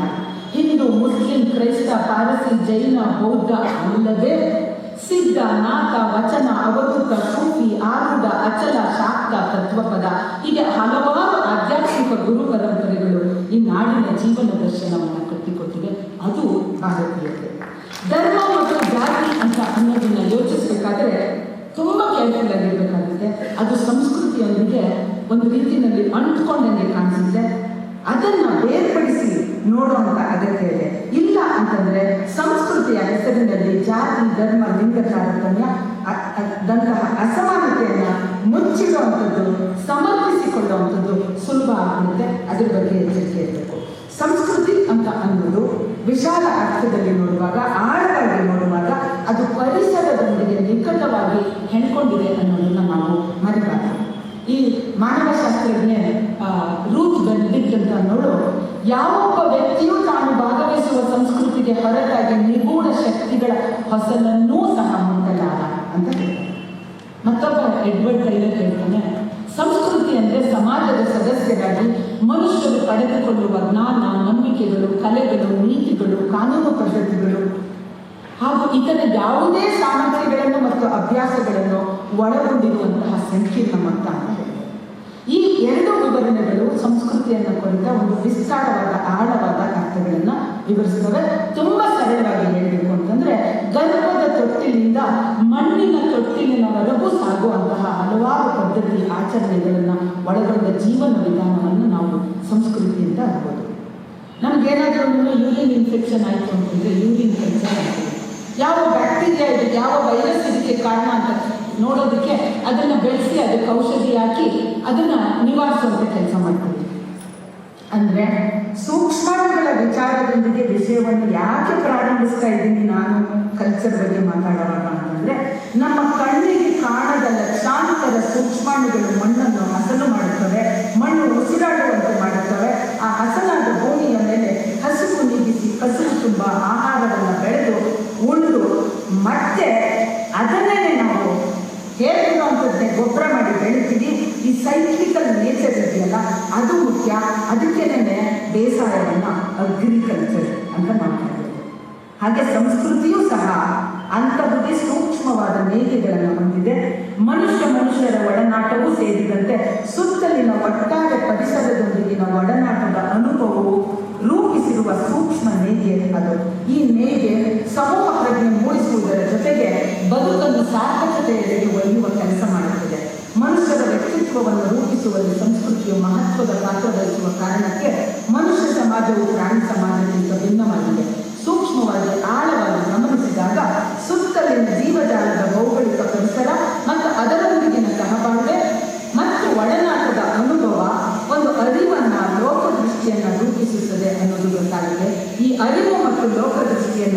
ಆಧರಿಸಿಯೇ ಪ್ರತಿಯೊಂದು ಸಮುದಾಯವು ತನ್ನದೇ ಸೃಷ್ಟಿ ಪುರಾಣವನ್ನು ಜ್ಞಾನ ಪುರಾಣವನ್ನು ತೆಗೆದುಕೊಂಡಿರುತ್ತೆ. ಅದನ್ನು ನಾವು ಗಮನಿಸಬೇಕು. ಅರಿವು ಮತ್ತು ಲೋಕದೃಷ್ಟಿಯು ಆಯಾ ಸಮುದಾಯದಲ್ಲಿ ಜಾರಿಯಲ್ಲಿರುವ ಆಚರಣೆಗಳಲ್ಲಿ ಸಾಂಕೇತಿಕವಾಗಿ ಬಿಂಬಿತ ಆಗಿರುವುದರಿಂದ ಎಲ್ಲ ಆಚರಣೆಗಳನ್ನು ನಾವು ಮೌಢ್ಯ ಅಂತ ಕಂಡುಹಾಕೋದಕ್ಕಾಗೋದಿಲ್ಲ. ಸಂಸ್ಕೃತಿಯನ್ನು ಪ್ರಕೃತಿಯಿಂದ ಪ್ರತ್ಯೇಕವಾಗಿಯೋ ಅಥವಾ ಮಿಗಿಲಾಗಿ ನೋಡುವಂತಹ ಕ್ರಮ ಇದೆ. ಈ ರೀತಿ ಪ್ರತ್ಯೇಕಿಸಿ ನೋಡುವ ಅಥವಾ ಮಿಗಿಲೆಂದು ನೋಡುವಾಗ ಶ್ರೇಷ್ಠವೆಂದು ಸಾಬೀತುಗೊಳಿಸುವ ಅಪಾಯವಿರುತ್ತದೆ. ಎಲ್ಲರ ಮತ್ತು ಎಲ್ಲದರ ಒಳಗೆ ಒಂದಾಗುವುದಕ್ಕಿಂತ ಎಷ್ಟೆಷ್ಟು ಪ್ರತ್ಯೇಕವಾಗಿ ಮುಟ್ಟಿಗೆ ದೂರವಾಗಿ ಉಳಿಯುವುದೇ ಶ್ರೇಷ್ಠತೆಯ ಆಧಾರವಾಗಿ ಇರುವಂತಹ ಅಪಾಯ ಅದು. ಈ ಅಪಾಯವು ಸಮಗ್ರ ದೇಹದೊಳಗೆ ತಲೆ ಮತ್ತು ಇತರ ಅವಯವಗಳನ್ನು ಬೇರ್ಪಡಿಸಿ ಪ್ರತ್ಯೇಕ ವಸಾಹತುಗಳಂತೆ ಮಾಡಿದೆ. ಇಲ್ಲಿ ಶ್ರೇಷ್ಠತೆಯ ವ್ಯಸನಕ್ಕಿಂತ ಜೀವಪರ ಕಾಳಜಿಯನ್ನು ಕೇಂದ್ರವಾಗಿಟ್ಟುಕೊಂಡ ಚಲನಶೀಲ ಜ್ಞಾನ ಪರಂಪರೆಯಾಗಿ ಸಂಸ್ಕೃತಿಯನ್ನು ನಾವು ಅರಿಯುವ ಅಗತ್ಯ ಇದೆ. ಈ ನಿಟ್ಟಿನಲ್ಲಿ ಬಹಳ ವಿಶಾಲವಾಗಿ ನಮ್ಮ ನಡುವಿನ ಸಂಸ್ಕೃತಿಯನ್ನ, ನಮ್ಮ ನಾಡಿನ ಸಂಸ್ಕೃತಿಯನ್ನ ನೀರಿನ ಸಂಸ್ಕೃತಿ, ಬೆಂಕಿಯ ಸಂಸ್ಕೃತಿ ಅಂತ ಅನ್ಬೋದು. ಮತ್ತೊಂದು ಡಿವಿಷನ್ ಮಾಡ್ಬೋದು ಅಂದ್ರೆ ಜ್ಞಾನವನ್ನು ಕೇವಲ ತಲೆಗೆ ಮಿತಿಗೊಳಿಸದ ಸಂಸ್ಕೃತಿ, ಅಂದ್ರೆ ತಲೆಗಷ್ಟೇ ಸೀಮಿತಗೊಳಿಸದೆ ಅದನ್ನು ದೇಹದ ಭಾಗವಾಗಿ ನೋಡುವ ಸಂಸ್ಕೃತಿ. ಅಲ್ಲಿ ಶುದ್ಧ ಅಶುದ್ಧ, ಮೇಲು ಕೀಳು ಇಲ್ಲದ ಚಕ್ರೀಯ ತತ್ವ ಆಧರಿಸಿದಂತಹ ಸಂಸ್ಕೃತಿ. ಈ ನೀರಿನ ಸಂಸ್ಕೃತಿ ಸದಾ ಯಾಜಮಾನ್ಯಕ್ಕೆ ಅಂದರೆ ಹೆಜಿಮನಿಗೆ ತನ್ನದೇ ರೀತಿಯಲ್ಲಿ ಪ್ರತಿರೋಧ ಒಡ್ಡುತ್ತಲೇ ಬಂದಿದೆ. ಅದರ ನಡುವೆಯೋ, ಗಮನದ ನಡುವೆಯೋ ಸ್ವಾಯತ್ತತೆಯನ್ನು ಕಾಯ್ದುಕೊಳ್ಳೋದಕ್ಕೆ ಮಿತಿ ಮೀರಿ ಪ್ರಯತ್ನಗಳನ್ನು ಬಹಳ ಕಷ್ಟಪಟ್ಟು ನಿರಂತರವಾಗಿ ಮಾಡ್ಕೊಂಡು ಬಂದಿದ್ದಾರೆ. ಅವನ್ನು ನಾವು ಗಮನಿಸಬೇಕು. ತಲಾಂತರಗಳಿಂದ ಪಡೆದುಕೊಂಡ ಜ್ಞಾನವೇ ಆಗಿರುವ ಸಂಸ್ಕೃತಿ ಅನ್ನೋದು ರಾಜಕೀಯ ಪ್ರಜ್ಞೆಯೂ ಆಗಿದೆ. ಸಾಯಿಲ್ ಎಂಬ ಇಂಗ್ಲಿಷ್ ಪದಕ್ಕೆ ಮಣ್ಣು ಮತ್ತು ಕೊಳೆ ಎಂಬ ಎರಡೂ ಅರ್ಥ ಇದೆ. ಮಣ್ಣು ಮತ್ತು ಕೊಳೆಯೊಂದಿಗೆ ದೈಹಿಕ ಶ್ರಮದ ಮೂಲಕ ಒಡನಾಡುತ್ತಾ ಪಡೆದುಕೊಳ್ಳುವ ಜ್ಞಾನ ನಿಜವಾದ ಜ್ಞಾನವಾಗಿದ್ದರಿಂದಲೇ ನಮ್ಮಲ್ಲಿ ಹೇಳುವಂಥ ಒಂದು ಗಾದೆ ಮಾತು, ಕೈ ಕೆಸರಾದರೆ ಮಾತ್ರ ಬಾಯಿಗೆ ಮೊಸರು ಅನ್ನೋದು. ಇದರ ಪಾಠವನ್ನು ತುಂಬ ಚೆನ್ನಾಗಿ ಮ್ಯಾನ್ಯಲ್ಸ್ ಕ್ಯಾಲೆಂಡರ್ಸು ಮತ್ತು ಪೌರಕಾರ್ಮಿಕರು ನನಗೆ ಕಲಿಸ್ಕೊಟ್ರು. ಅವರಿಗೂ ನಾನಿಲ್ಲಿ ಶರಣನ್ನು ಹೇಳಬೇಕು. ಪರಿಸರದೊಂದಿಗೆ ನಿಕಟವಾದ ಸಹಬಾಳ್ವೆಯಿಂದ ಪಡೆದುಕೊಂಡ ಪರಿಸರ ಪ್ರಜ್ಞೆ ದೇಹವನ್ನು ಮಲಿನವೆಂದು ಭಾವಿಸದೆ ಮೇಲು ಕೀಳಿನ ಹೊರತಾದ ಜೀವಪರ ಪ್ರಜ್ಞೆ ಸರ್ವದ ಹಿತ ಬಯಸುವ ಸಮಷ್ಟಿ ಪ್ರಜ್ಞೆಯೇ ಆಗಿದೆ. ಇದು ಅಸಮಾನತೆ ತಾರತಮ್ಯವನ್ನು ಮೀರಿದ್ದು ಬಹುತ್ವವನ್ನು ಪೋಷಿಸುವಂಥದ್ದು. ಈ ದೃಷ್ಟಿಯಲ್ಲಿ ನನಗೆ ಬರ್ಗೂರು ರಾಮಚಂದ್ರಪ್ಪ ಅವರು ರಹಮತ್ ತರೀಕೆರೆ ಅಂತವರು ಕೆಲವು ಸಂಸ್ಕೃತಿಯನ್ನು ನಾವು ಆಚೆ ಇಟ್ಟಿದ್ದೀವಿ, ಮಾರ್ಜಿನಲೈಸ್ ಮಾಡಿದ್ದೀವಿ, ಐಸೋಲೇಟ್ ಮಾಡಿದ್ದೀವಿ. ಬರ್ಗೂರು ಅವರು ಹೇಳ್ತಾರೆ, ಇದನ್ನು ನಾವು ಎಷ್ಟು ದೂರ ಅವ್ರನ್ನ ನಿಲ್ಲಿಸಿದ್ದೀವೋ, ಎಷ್ಟು ಹತ್ತತ್ರಕ್ಕೆ ಅವ್ರ ಹತ್ರ ಹೋಗ್ತೀವೋ ಆ ಸಮೀಪವನ್ನು ನಾವು ಮಾಡಬೇಕಾಗಿದೆ. ಆ ದೂರವನ್ನು ಹತ್ತಿರವನ್ನು ತರೋದಕ್ಕೆ ನಾವು ಅವರ ಹತ್ರ ಹೋಗಬೇಕು ಅಂತ ಹೇಳ್ತಾರೆ. ಆಗ ಸಂಸ್ಕೃತಿ, ನಿಜವಾದ ಸಂಸ್ಕೃತಿ, ಮಾನವೀಯ ಸಂಸ್ಕೃತಿ ರೂಪುಗೊಳ್ಳುತ್ತೆ ಅಂತ ಹೇಳ್ತಾರೆ. ಅದೇ ರೀತಿ ಈ ದೂರವನ್ನು ಹತ್ತಿರ ಮಾಡುವ ಪ್ರಕ್ರಿಯೆಯಲ್ಲಿ ಕಾನೂನು ಸಹ ಒಂದು ಸಾಧನವಾಗಬಹುದು ಅನ್ನೋದು ನನ್ನ ನಂಬಿಕೆ. ಮತ್ತು ತಳ ಸಮುದಾಯ, ಅಲಕ್ಷಿತ ಸಮುದಾಯದ ಸಂಸ್ಕೃತಿಯನ್ನು ಪ್ರತಿ ಸಂಸ್ಕೃತಿಯಾಗಿ ಚರ್ಚಿಸುವಂತಹ ನಮ್ಮ ತರೀಕೆರೆಯವರು ಹೇಳುವಂಥ ಒಂದು ಕೋಟು, ಸಾಮಾಜಿಕವಾಗಿ ಆರ್ಥಿಕವಾಗಿ ತಳಸ್ತರಕ್ಕೆ ಸೇರಿದ ಸಮುದಾಯಗಳಿಗೆ ಬದುಕಲೇಬೇಕೆಂಬ ಅದಮ್ಯ ಆಸೆಗಳಿರುತ್ತವೆ. ತಮ್ಮ ಆಸೆ ಕನಸುಗಳ ಈಡೇರಿಕೆಗೆ ವಾಸ್ತವದ ಮೊಳೆ ಅಡ್ಡ ಬಂದಾಗ ಅವು ಈಸು ಬಿದ್ದು ಸೆಣಸುವ ಹಠ ತೋರುತ್ತವೆ. ತಮ್ಮನ್ನು ಆವರಿಸಿರುವ ಎಲ್ಲ ಕಲ್ಲಣಗಳ ನಡುವೆ ಕೂಡ ಅವು ಪ್ರತಿರೋಧದ ವಿಚಿತ್ರ ಸಾಮರ್ಥ್ಯವನ್ನು ಪ್ರಕಟಿಸುತ್ತವೆ. ಪ್ರತಿ ಸಂಸ್ಕೃತಿಯ ಸಾಧ್ಯತೆಗಳು ಸಾಮಾನ್ಯವಾಗಿ ರೂಪು ತಳೆಯುವುದು ಈ ಇಕ್ಕಟ್ಟುಗಳನ್ನೇ. ಹಾಗೆಂದು ವ್ಯವಸ್ಥೆಯೊಂದಿದ ಇಕ್ಕಟ್ಟುಗಳಲ್ಲಿ ಪಾರಾಗಿ ತಪ್ಪಿಸಿಕೊಳ್ಳುವ ಜಾಣತನಗಳೇ ಪ್ರತಿ ಸಂಸ್ಕೃತಿ ಅಲ್ಲ.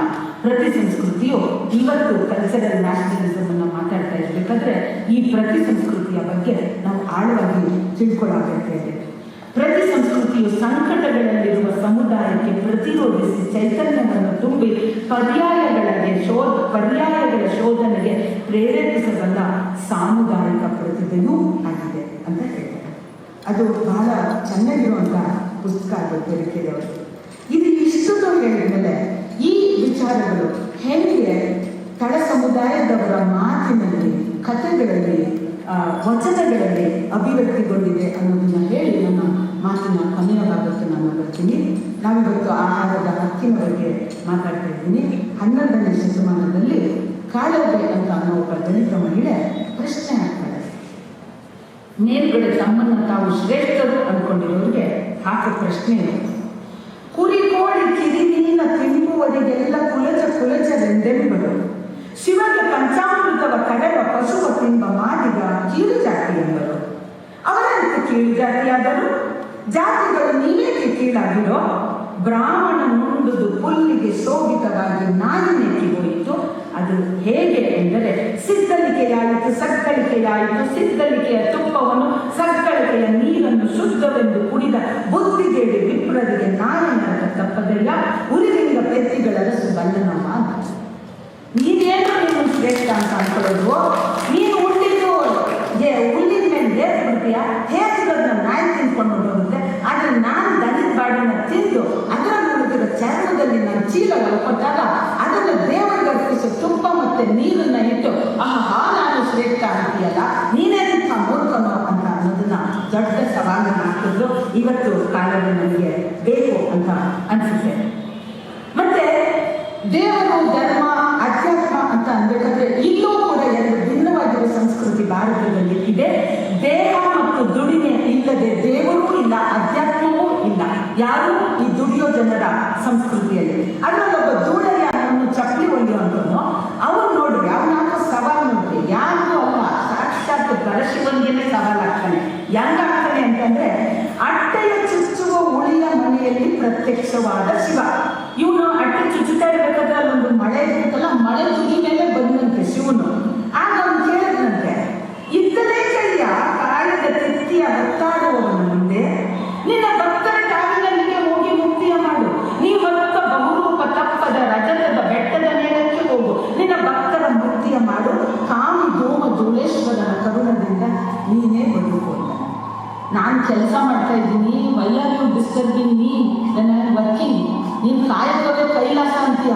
ಹೋದಯ್ಯ ಒಡ್ತುಂಬ ಉಂಡು ಕುಂತವರೆಲ್ಲ ಆರಾಮಾಗಿ ಆ ಭಕ್ತರ ಹತ್ರಕ್ಕೆ ಹೋದೆಯ, ರಜತದ ಬೆಟ್ಟದ ಮೇಲೆ ಕುಂತ್ಕೊಂಡು ಸುಖವಾಗಿರೋ. ನನಗೀಗ ಟೈಮ್ ಇಲ್ಲ, ಹೋಗ್ಬಾರ ನಾನು. ನೋಡಿ ದೇವ್ರ ಕಾನ್ಸೆಪ್ಟ್ ಎಷ್ಟು ಭಿನ್ನ ಅಂತ ಅಂದ್ಬಿಟ್ಟು ದೇವ್ರಿಗೆ ಸವಾಲು ಹಾಕೋದು ಗರ್ಭಗುಡಿ ಮಾಡಿ ಅದನ್ನು ದೇವರಿಟ್ಟು ನಾವು ಕಲ್ಲು ಹೊಡಿತೀವಿ, ನಾವು ಮಣ್ಣು ಹೊಡ್ತೀವಿ, ಅದನ್ನು ಕಟ್ಟಿ ಅಲ್ಲೊಬ್ಬರು ಪೂಜಾರಿ ಬಂದ್ಬಿಟ್ಟು ಅಚ ಅಂತ ಅಂದ್ಬಿಟ್ಟು ನಮ್ಮನ್ನು ದೂರ ಇಟ್ಬಿಡ್ತಾರೆ. ಆದರೆ ನಮ್ಮ ದೇವರುಗಳು ನೋಡ್ರಿ, ನಾವು ಸೀದಾ ಜಗಳನೂ ಮಾಡ್ತೀವಿ, ಅವ್ರ ಪ್ರೀತಿನೂ ಮಾಡ್ತೀವಿ, ಅವರು ನಮ್ಮ ಶಕ್ತಿನೂ ಮಾಡ್ಕೊತೀವಿ. ಆ ದೇವರುಗಳು ನಮ್ಗೆ ಇವತ್ತು ಬೇಕಾಗಿದೆ ಅಂತ ಅನ್ಸುತ್ತೆ. ಜನಪದದಲ್ಲಿ ಹೇಳೋದು ಹೇಗೆ ದೇಹ ಅಪವಿತ್ರ ಅಲ್ಲ, ಇಡೀ ದೇಹವೇ ಆರಾಧನೆಗೆ ಕಾರಣ ಆಗುತ್ತೆ ಅನ್ನೋದನ್ನ ಜಂಬುನಲ್ಲೇ ಹುಟ್ಟಿ ಜಂಬುನಲ್ಲೇ ಬೆಳೆದು ಜಂಬು ನೇರಳೆ ಕೆಳಗೆ ಜಗವ ನಿಲ್ಲಿಸಿ ಅಂಗಡಿಯಲ್ಲಿ ಹಸು ತುಪ್ಪ ಬತ್ತಿ ಹೊಸೆದು ಆಕಾಶ ಧರಣಮ್ಮನಿಗೆ ಆರತಿ. ಆಕಾಶ ಮತ್ತು ಧರಣಿ ಇವರಿಬ್ರು ನನಗೆ ದೇವರು ಎಲ್ಲಿ ಪೂಜೆ ಮಾಡ್ತೀನಿ? ಜಂಬು ನೇರಳೆ ಮನ ನೇರಳೆ ಮರದಲ್ಲಿ ಅದರಲ್ಲೇ ಹುಟ್ಟಿ ಅದರಲ್ಲಿ ಬೆಳೆಗಳು ಹೆಂಗ್ ಮಾಡ್ತೀನಿ? ಹಸುವಿನ ತುಪ್ಪನ ನನ್ನ ಕೈನಲ್ಲಿ ಇಟ್ಕೊಂಡು ಈ ಕೈಯಲ್ಲೇ ನಿನ್ಗೆ ಆರ್ತಿ ಬಿಡ್ತೀನಿ ಅಂತ ಅಂತಾರೆ. ಬೆಳ್ಳಿದು ತಾಂಡಗಳು ಬೇಡ, ಆರ್ತಿ ಬೆಳಗಂಟೆ ಎಲ್ಲ ಹೊರಿತೀವಲ್ಲ ಅವು ಬೇಕೇ ಆಗಲ್ಲ ನನ್ನ ದೇವರು. ಮತ್ತೆ ಜಾತಿ ವಿನಾಶಕ್ಕೆ ಹೋದಾಗ ಬಸವೇಶ್ವರರನ್ನ ನಾವು ನೆನೆಸ್ಕೊಳ್ಬೇಕು.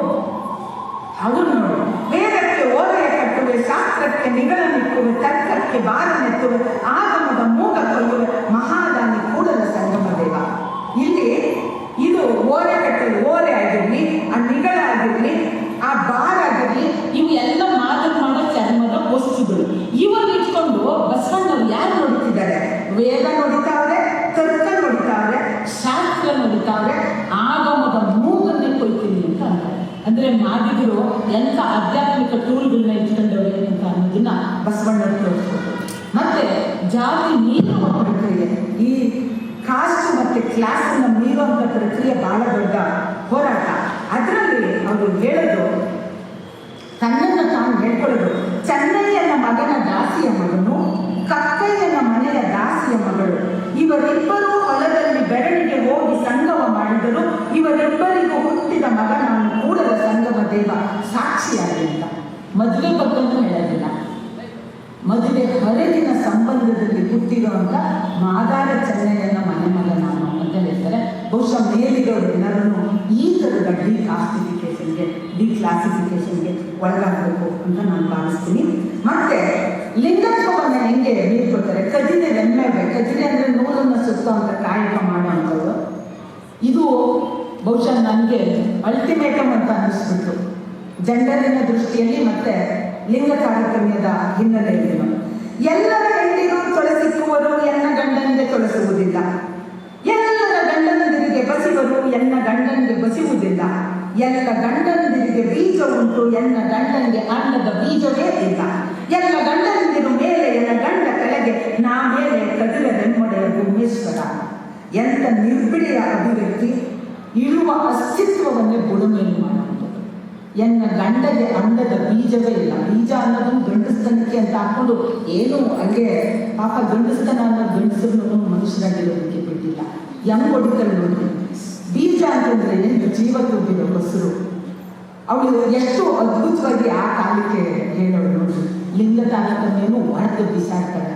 ಲಿಂಗತ್ವವನ್ನ ಗಂಡು ಅಂತಂದ್ರೆ ಬೀಜ ಅಲ್ಲ ಕಣೋ, ಅನ್ನದ ನೋಡಿ. ಗಂಡಸಿಗೆ ಬೀಜನೇ ಇಲ್ಲ ಅಂದ್ಬಿಟ್ರೆ ಎಲ್ಲರಿಗೂ ಗಂಡಸನ್ನು ಯುದ್ಧಕ್ಕೆ ಬಂದ್ಬಿಡ್ತಾರೆ. ಅವ್ನು ಎಷ್ಟು ಜನ ತನ್ನ ಗಂಡನ್ನೇ ಕರ್ಕೊಂತಾರೆ ಅಂತ ಅಂದ್ಬಿಟ್ಟು. ಮತ್ತೆ ಇನ್ನೂ ಒಂದು ಸ್ವಲ್ಪ ಮುಂದಕ್ಕೆ ಹೋಗ್ಬೇಕು ಅಂತಂದ್ರೆ, ಚಮ್ಮಾರ ರವಿದಾಸ ಕವಿ ಅವನು ಕನಸಿಸೋ ಊರು ನೋಡಿ ಬೇಗಂಪು, ದುಃಖವೇ ಇಲ್ಲದ ಊರಿನ ಬಗ್ಗೆ ಮಾತಾಡ್ತಾನೆ. ಏನಂತ? ನಗರದ ಓನನ್ನ ಜನರೇ ಎಲ್ಲರಿಗೂ ತಿಳಿದಿದೆ, ನಾನು ಕಸುಬಿನಿಂದ ಚಮ್ಮಾರ, ಜಾತಿಯಿಂದ ಸಮಗಾರ, ಕೀಳು ಜಾತಿಯವ.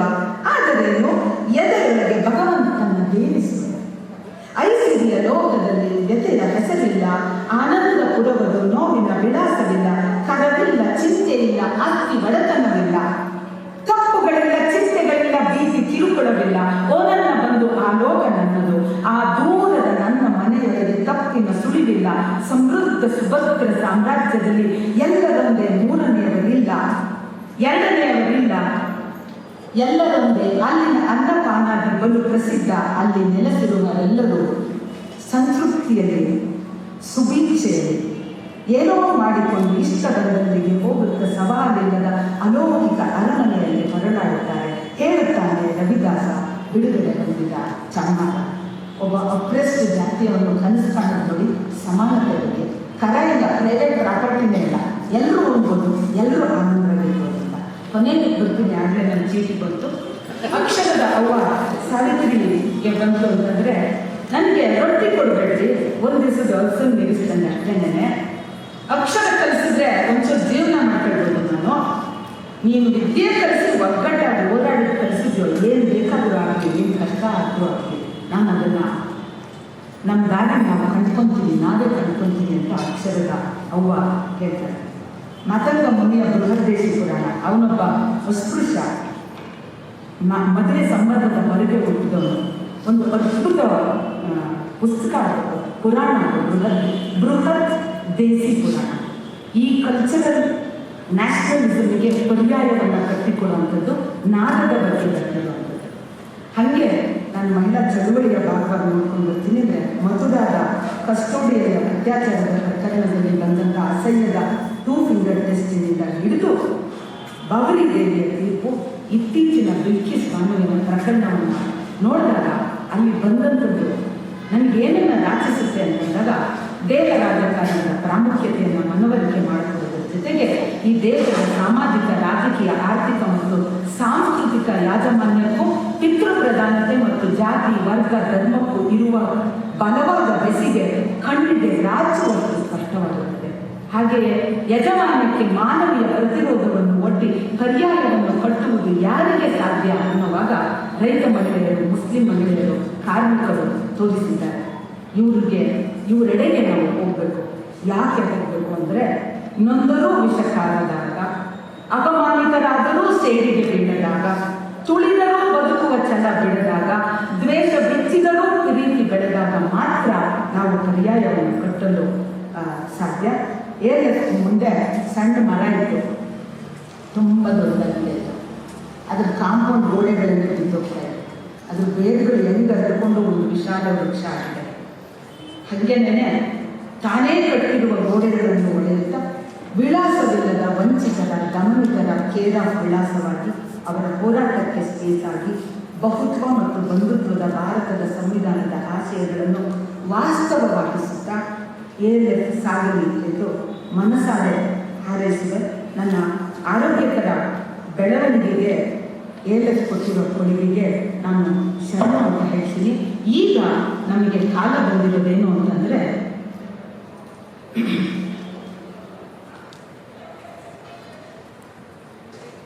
ಒಂದ್ಸಲ ಬಾಣ ತೆಗೆದುಬಿಟ್ಟಿರುತ್ತೆ ಒಬ್ಬ ಹುಡುಗನ ಮೇಲೆ.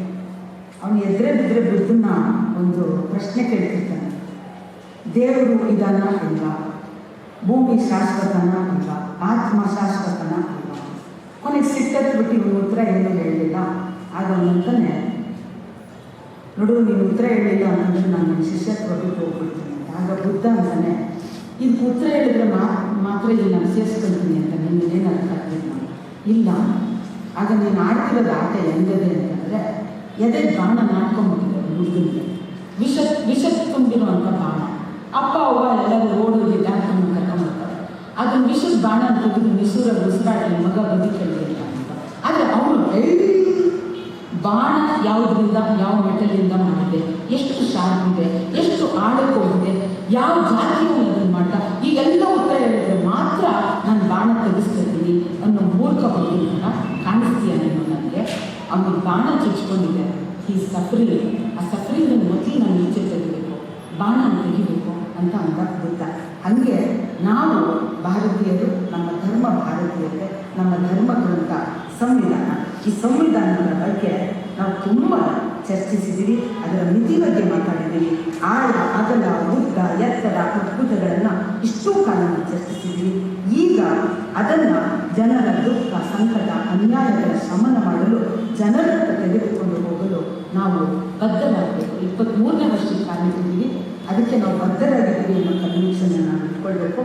ಸಂವಿಧಾನದ ಉಳಿವೆ, ಭಾರತದ ಪ್ರಭುತ್ವದ, ಬಂಧುತ್ವದ ಉಳಿವು, ಅದಕ್ಕೆ ನಾವು ಬದ್ಧರಾಗಬೇಕು ಅಂತ ಹೇಳಿ, ನನಗೆ ಇಲ್ಲಿ ಮಾತಾಡೋದಕ್ಕೆ ಅವಕಾಶ ಕೊಟ್ಟಂತಹ ನನ್ನ ALFನ ಎಲ್ಲ ಸಂಗಾತಿಗಳಿಗೂ ಮತ್ತು ಇಲ್ಲಿ ನೆರೆದಿರುವಂತಹ ನನ್ನ ಎಲ್ಲ ಬಂಧುಗಳಿಗೂ ಮತ್ತು ವಿಶೇಷವಾಗಿ ನ್ಯಾಯಮೂರ್ತಿ ಮುರಳೀಧರ್ ಅವರಿಗೂ ತಲೆಬಾಗಿ ವಂದಿಸ್ತೀನಿ.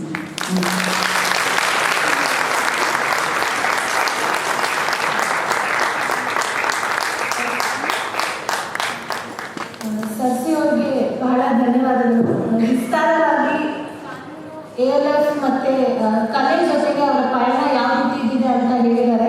ಇದನ್ನ ನಾವು ಆಕ್ಚುಲಿ ಟ್ರಾನ್ಸ್ಲೇಟ್ ಮಾಡ್ಕೋಬೇಕು ಅಂತ ಅನ್ಕೊಂಡಿದ್ವಿ. ಆದರೆ ಎಷ್ಟು ಕಾಂಪ್ಲೆಕ್ಸ್ ಆಗಿತ್ತು ಅಂದರೆ ನಮ್ಮ ಟ್ರಾನ್ಸ್ಲೇಟರ್ಸ್ಗೆ ಎಲ್ಲದನ್ನು ಸೇರಿಸಿ ಟು ಗ್ಯಾದರ್ ಥಾಟ್ಸ್ ಆ translators said they need some time. So ಇವಾಗ ನಾವು ಮುಂದೆ ಹೋಗೋಣ. ಅದಾದಮೇಲೆ ನಾವು ಎಲ್ಲ ಸೇರಿಸಿ ಕಾರ್ಯಕ್ರಮದ ಒಂದು ಜಿಸ್ಟನ್ನು ನಾವು ಇಂಗ್ಲಿಷ್ ಮತ್ತು ಕನ್ನಡಕ್ಕೆ ಅನುವಾದವನ್ನು ಕೊನೆಯಲ್ಲಿ ಕೇಳೋಣ. I would now like to invite our keynote speaker, Justice Dr. S. Muralidhar, Honorable Chief Justice of the High Court of Orissa, to kindly deliver his lecture. So,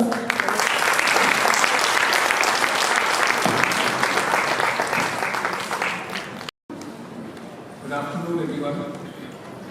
Do Saraswati and the distinguished audience here. It's so nice to see many of my friends from the past, who of course continue to be very good friends, all acquaintances. And it was, I must say, inspirational to speak to the ALF team this morning and the wonderful work done by ALF. 22 years is not a new achievement, and I know we've congratulated them enough, but I still think we should all join together to give them a big hand.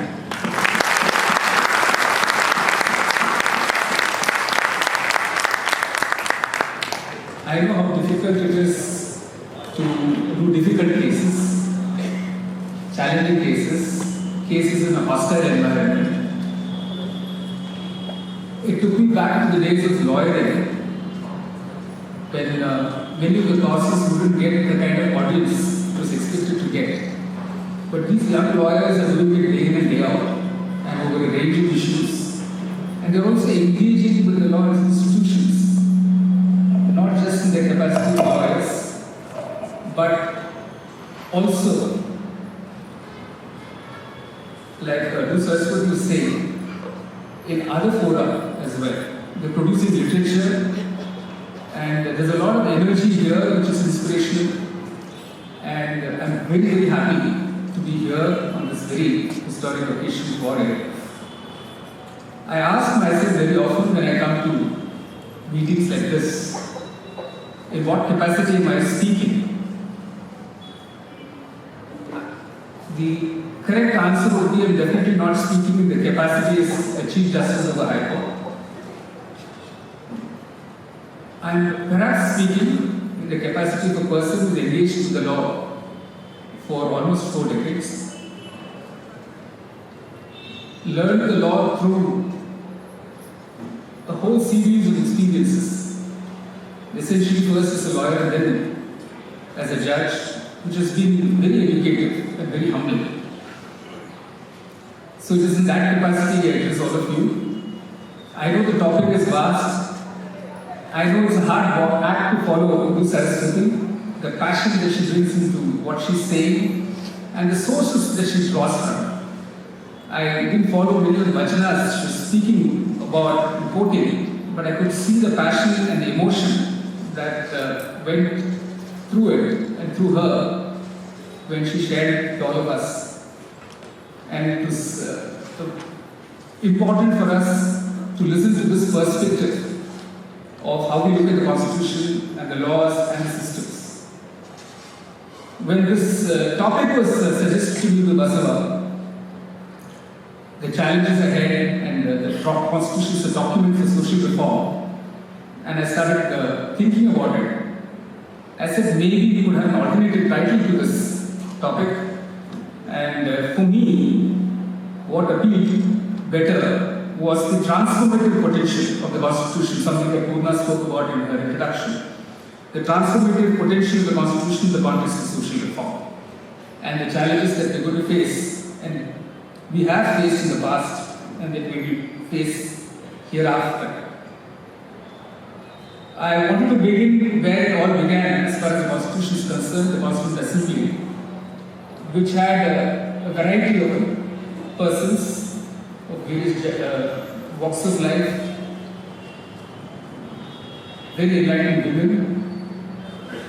And there is this film on the Constitution made by Shyam some years ago. And there is this one clip I thought I should share with you, which will give a kind of context to what we are going to be saying. So I'll begin with that clip. अगर हम सब ये चाहते हैं कि अंग्रेजी की जबान हमारे मुल्क की जबान तमाम मुल्क की कौमी और फेडरल जबान हो जाए, तो इस वक्त हमारे सामने इसके सिवा और कोई चारा नहीं है कि एक मुद्दत तक हम सब्र और इंतजार करें। जहां तक जबान का ताल्लुक है, तो आमतौर पर ये बात मान ली गई है कि कौमी जबान वो जबान हो सकती है जो उत्तरी हिंद की जबान हो, लेकिन इस वक्त उत्तरी हिंद की जबान के लिए 3 नाम पैदा हो गए हैं: उर्दू, हिंदी और हिंदुस्तानी। चंद मिनटों में ये असेंबली पूरी तौर से आजाद खुद मुख्तार असेंबली हो जाएगी और नुमाइंदगी करेगी एक आजाद खुद मुख्तार मुल्क की।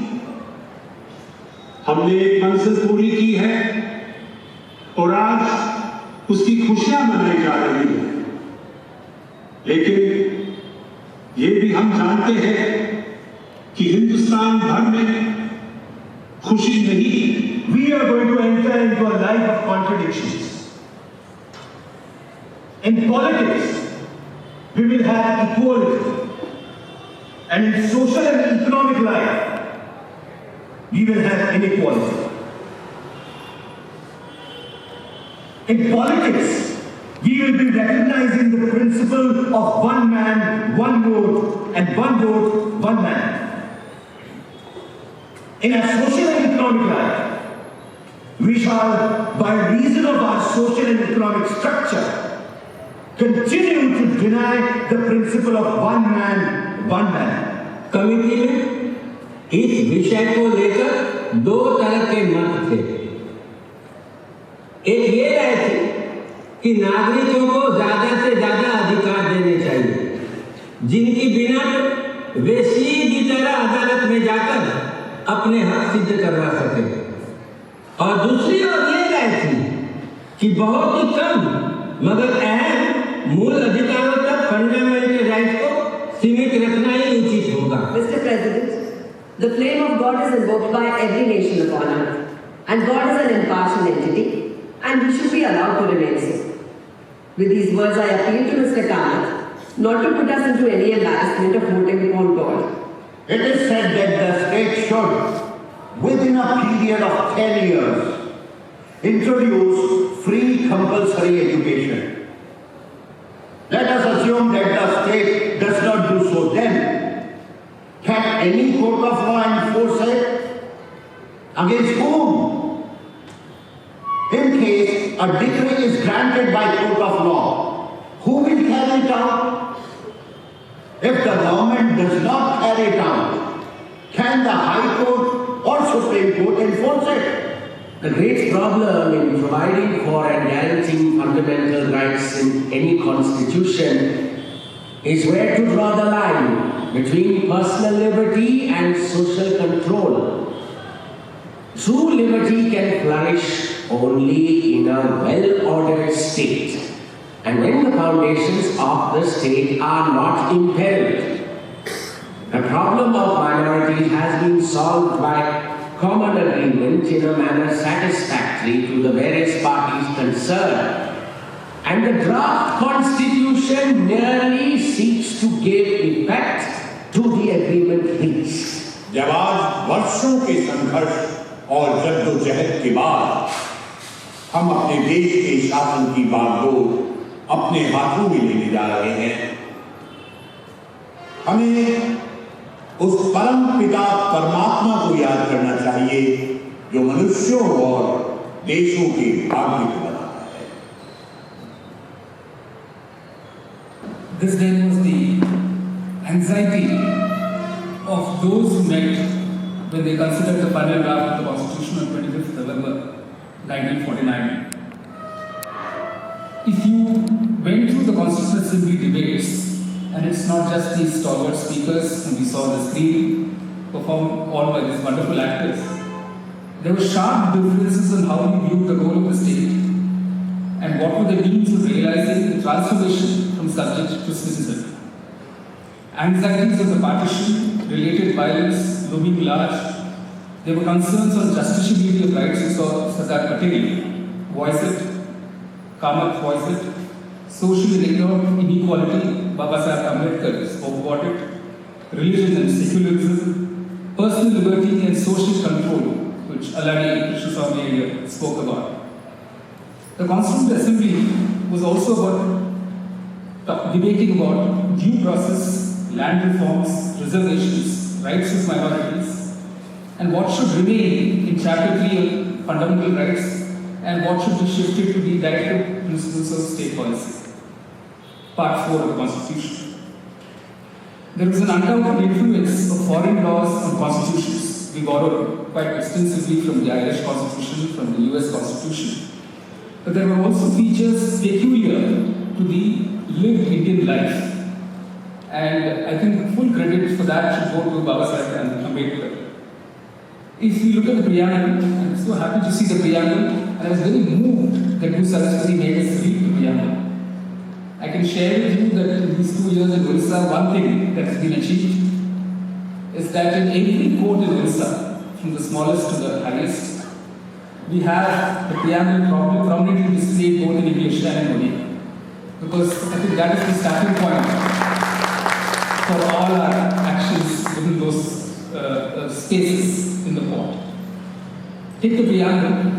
It proclaims us as a democratic republic. In fact, the use of the word democratic came in the subsequent readings of the Constitution in the Constituent Assembly, signaling the desire to free society from the stranglehold of monarchy, feudalism, and patriarchy. Importantly, it underscores, apart from equality and liberty, the importance of fraternity as a constitutional value. This assumes importance as it is seen lending assurance and the means to achieving the dignity of the individual. If you read that whole line, fraternity assuring the dignity of the individual. So the key word there is dignity, and it is key to understand the certain provisions unique to the Constitution. Babasaheb Ambedkar talked of the Trinity of equality, liberty, and fraternity. And I know it's been quoted very often, but it's worth quoting again and again. He said, liberty cannot be divorced from equality, equality cannot be divorced from liberty, nor can liberty and equality be divorced from fraternity. Without equality, liberty would produce the supremacy of the few over the many. Equality without liberty would kill individual initiative. Without fraternity, which he saw as a linking value, liberty and equality would not become a natural course of things. It would require a constable to enforce them. This clip of the speech that we saw of Babasaheb, he spoke of two absences. He said they're going to enter into a world of contradictions. He said there are going to be two absences. And the two absences he noted in 1949, November, were fraternity and equality. And his understanding of fraternity, which I think Abin Narayan in his book notes, that he got it from the Buddhist principles of Maitreyi.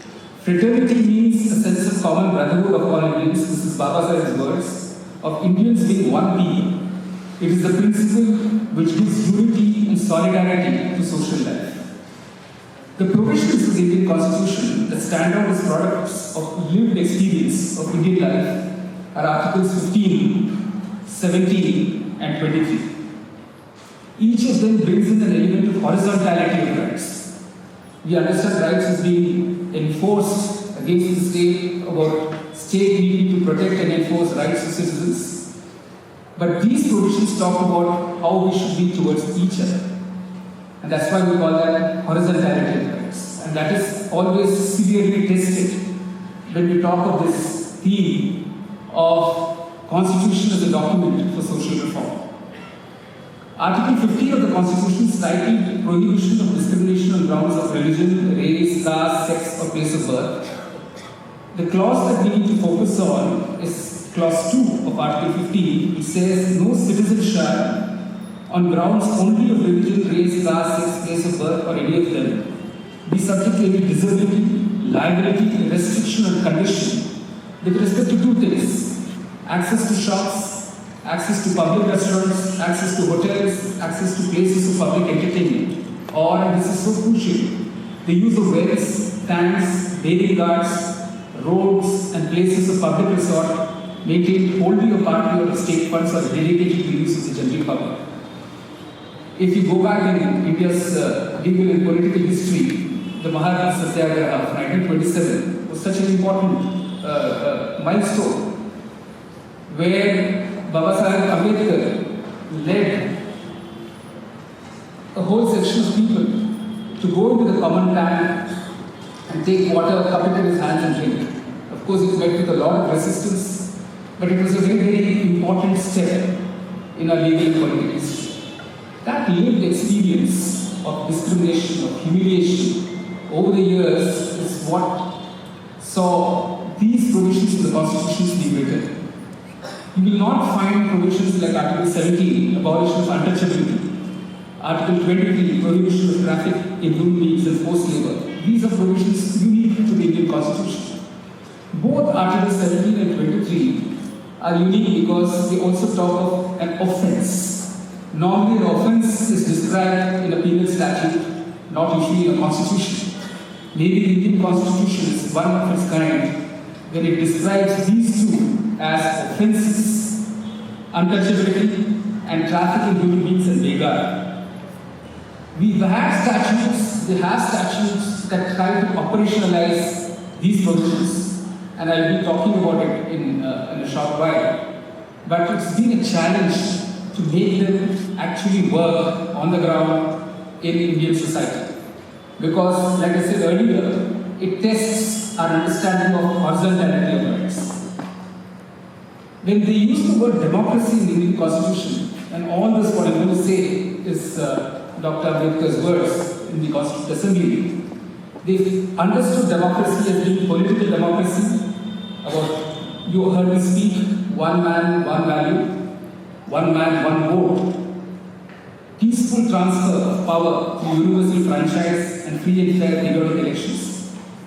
Political democracy also meant that no person should have to give up constitutional rights as a condition precedent to the receipt of the privilege. And here I need to quote him.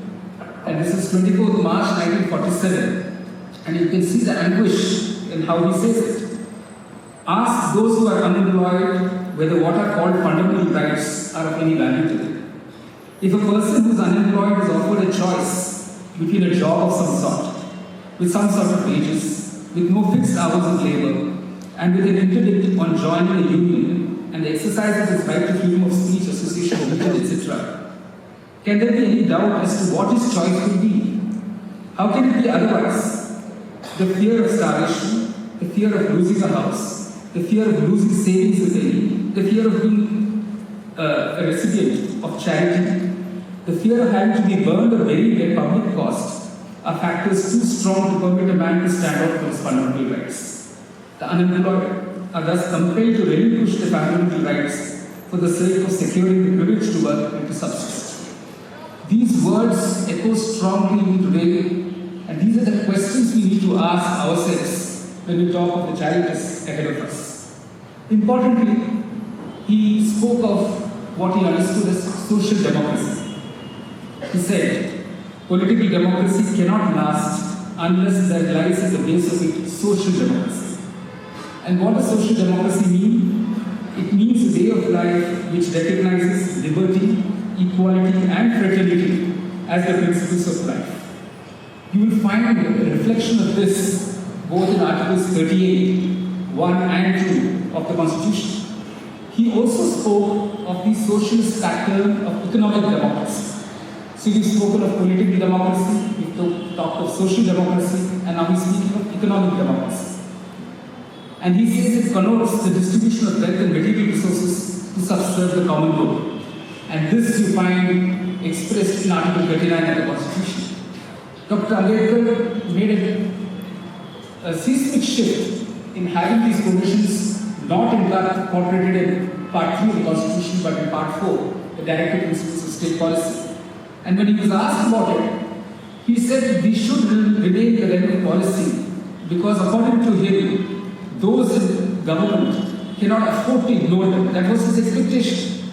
He said every 5 years they would have to go to the people to seek votes, and people will obviously vote for them on the kind of work they have done in this area, and therefore the expectation was that this need not be brought into enforceable fundamental rights. But as we will know, that over the years, we have shifted many of them from the realm of Directive Principles of State Policy, if not into Part 3, but definitely as statutes. Dr. Ambedkar also spoke of what he called graded inequality. He said on the social plane, we have in India a society based on the principle of graded inequality, and also about the inequality in income, in which there are some who have immense wealth as against many who live in abject poverty. So 75 years down the line, we again need to ask whether we are ahead of these issues or we are still bogged down by these issues. Dr. Ambedkar was very prescient and he had tremendous foresight that merely writing things into the Constitution may not change things on the ground. And much of making the Constitution work depended on those given the power to make the Constitution work. And so he talked about what he understood as constitutional morality, which, according to him, as borrowed from Rote, the historian, reverence for the form of Constitution. He said constitutional morality, and I think it's a quote in one of these posters here, constitutional morality is not a natural sentiment but has to be cultivated. Democracy in India, he said, is only a top dressing on an Indian soil which is essentially undemocratic. And that was the challenge the constitution makers were aware of when they sat down to write the Constitution. Institutions of democracy, and particularly the judiciary, were expected to be counter-majoritarian. A number of provisions of the Constitution enjoined the state to account for, preserve and protect the rights of numerical minorities, including religious, linguistic and regional minorities. When we talk of Constitution as a document for reform, for transformation, we look back and see the instances where there have been resistance to such reform, where we use law as the instrument. Major points of social conflict and law's attempts at reforming them make an interesting study. There has been through the years perhaps a justified skepticism of the capability of law as an instrument of social change. One of the early attempts, even during colonial times, was the law that abolished sati, the law that abolished child marriages. Many elements of social life were sought to be dealt with as a matter of state policy. Yet, this was all still a top-down approach. In fact, in post-independence, we witnessed the tensions over the making of the Hindu Code Bill, which led to Dr. Ambedkar resigning from the Union Cabinet. Parliament witnessed similar scenes of resistance to those wanting the status quo to continue when they enacted the Dowry Prohibition Law in 1961. And there was continued resistance to some of these laws, including the Scheduled Caste and Scheduled Tribes Prevention of Atrocities Act. In fact, even today, you will hear in the public sphere, even from some judges, of the misuse of this law, without understanding the political legal history and the necessity for these laws. We've also had issues with persisting with colonial model legislations in dealing with status offenders. Thus, we have not changed the way we deal with sex workers, vagrants, wandering mentally ill, children in conflict with the law. Basically, this is the criminal justice system which is dealing with these issues. And there's a penal custodial model that the criminal justice system brings in, and which worsens the situation of those it is meant to cater to, because it is ordered in a particular way, and we have not changed the order in which that works. The laws aimed at social reform have not met with success, and some of the failures include the law prohibiting bonded labor and child labor. And we need to ask ourselves why this is so.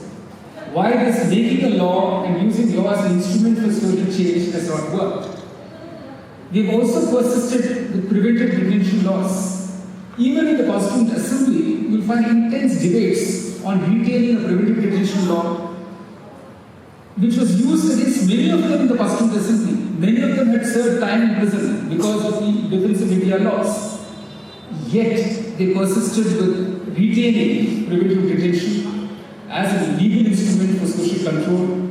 You have this written into Article 22 of the Constitution, and it still continues to confound law practitioners as to how regressive this law can be, that you can detain without being produced to the court and without a trial. And the states, over the years, state governments have continued with this model of preventive detention. You have bootlegger laws, you have various laws within states that permit preventive detention. Then there is also a happy experience that we've had in lawmaking in the recent years, which is the bottom-up approach. Which are these kind of laws? Let's talk of the Right to Information Act. It came as a result of mass movement, of protests, of gathering public opinion from the bottom up. We talk of the Muralidhar Act, the Mahatma Gandhi National Rural Employment Guarantee Act, the National Food Security Act. Even the changes brought to the Land Acquisition Act, the Land Acquisition Rehabilitation Resettlement Act 2013, acknowledges all the points of conflict between law and development, where people have had to protest, continue to protest about not being consulted, about not being heard, about being faced with the fait accompli when it comes to mega projects. So the LARR, as I call it, incorporates many of these elements of consultation with the people. For instance, calls for what is called a social impact assessment audit. And then we have the Forest Rights Act of 2006. These are all statutes which have come up as a result of people's movements, and many elements. I remember Professor Babu Matthews here when we talked of the right to shelter, and we were both associated many years ago with this campaign for housing rights. If you take the recent slew of legislations around housing, including the Delhi Urban Slum Improvement Board Act, you will find elements of what we were discussing then, about finding alternatives for people to move to before evicting them forcibly. These These have sort of come into the law, into the statute, and it is for us as people working on these issues to take them to the courts, to get courts to make these laws a reality. It is a struggle. It has to come through years and years of persistence, changing mindset, not just of civil society, of people in power, people in authority, but even courts and even judges. Even the right to health has been increasingly acknowledged in state policies and entitlements. So today we have a reference was made to the Lakshmi Mandal case. One is able to draw on these policy documents and use a legal framework of constitutional rights and international covenants to make them legally enforceable entitlements. These have come through greater awareness, intense campaigns for people's movements. Another example of the people's movement leading to the making of a law is the Anna movement against corruption leading to passing the Lokpal. Many of you in the audience must be wondering, what happened to the Lokpal? What happened to that act? But this is a process of engaging. So as people, we voice our concerns, a law comes about, but that's only the beginning. Then how we use the law, how we make the law work, how we bring changes to the law to improve its working is up to us. Law has also come about through court interventions. For instance, the Bhavari case that Saraswati is talking about, Vishaka versus Union of India, resulted in a law relating to sexual harassment in the workplace being enacted. The Unnikrishnan case, it started as a case about capitation fees, where the judges did express that right to education can no longer remain in the directive principles of state policy, and it had now got transformed into a fundamental right derivative as part of Article 21. But Parliament was moved 10 years later to actually insert Article 21 capital A in the Constitution, recognizing the right to education of children between the ages of 6 and 14. So this is another instance of actually the court, judgments of the court, inspiring legislation of the Parliament. The latest being the Nalsa judgment, which has brought about the transgender law. Of course, a very unhappy exercise as far as transgenders are concerned, because they feel they have not been adequately consulted and that the law has a lot of failures in it. But in our whole engagement with the Constitution as people, we've seen these changes happen. We've seen that there can be not just a top-down approach in lawmaking, but a bottom-up approach as well. It may be inadequate, it may be imperfect, but it tells us that all struggles of people's movements, activism over the years, is not a futile exercise. In 2 instances, the rush to approve these projects has been slowed down by insisting on strict compliance with the requirement of environmental impact assessment hearings in a democratic way. I know in many places it does not happen the way it should happen, but this is about using the law, about going to the court, about pointing out these procedural failings, about engaging with institutions and with the law. And therefore we don't give up. We may not always succeed, but we do not give up. In the area of forced evictions, the mention was made of the Ajay Makar judgment, which reaffirmed what the Sudama Singh judgment in the Delhi High Court did. Basically, what we were trying to do is put in place what Professor Roberto Gargarella of Argentina calls as deliberative democratic practices. These are the major shifts in the way we approach the issue of rights, enforcement of rights, and seeking accountability of institutions. Before I go to the particular instances, I'm going to dwell in a brief way on the major constitutional shifts that have happened.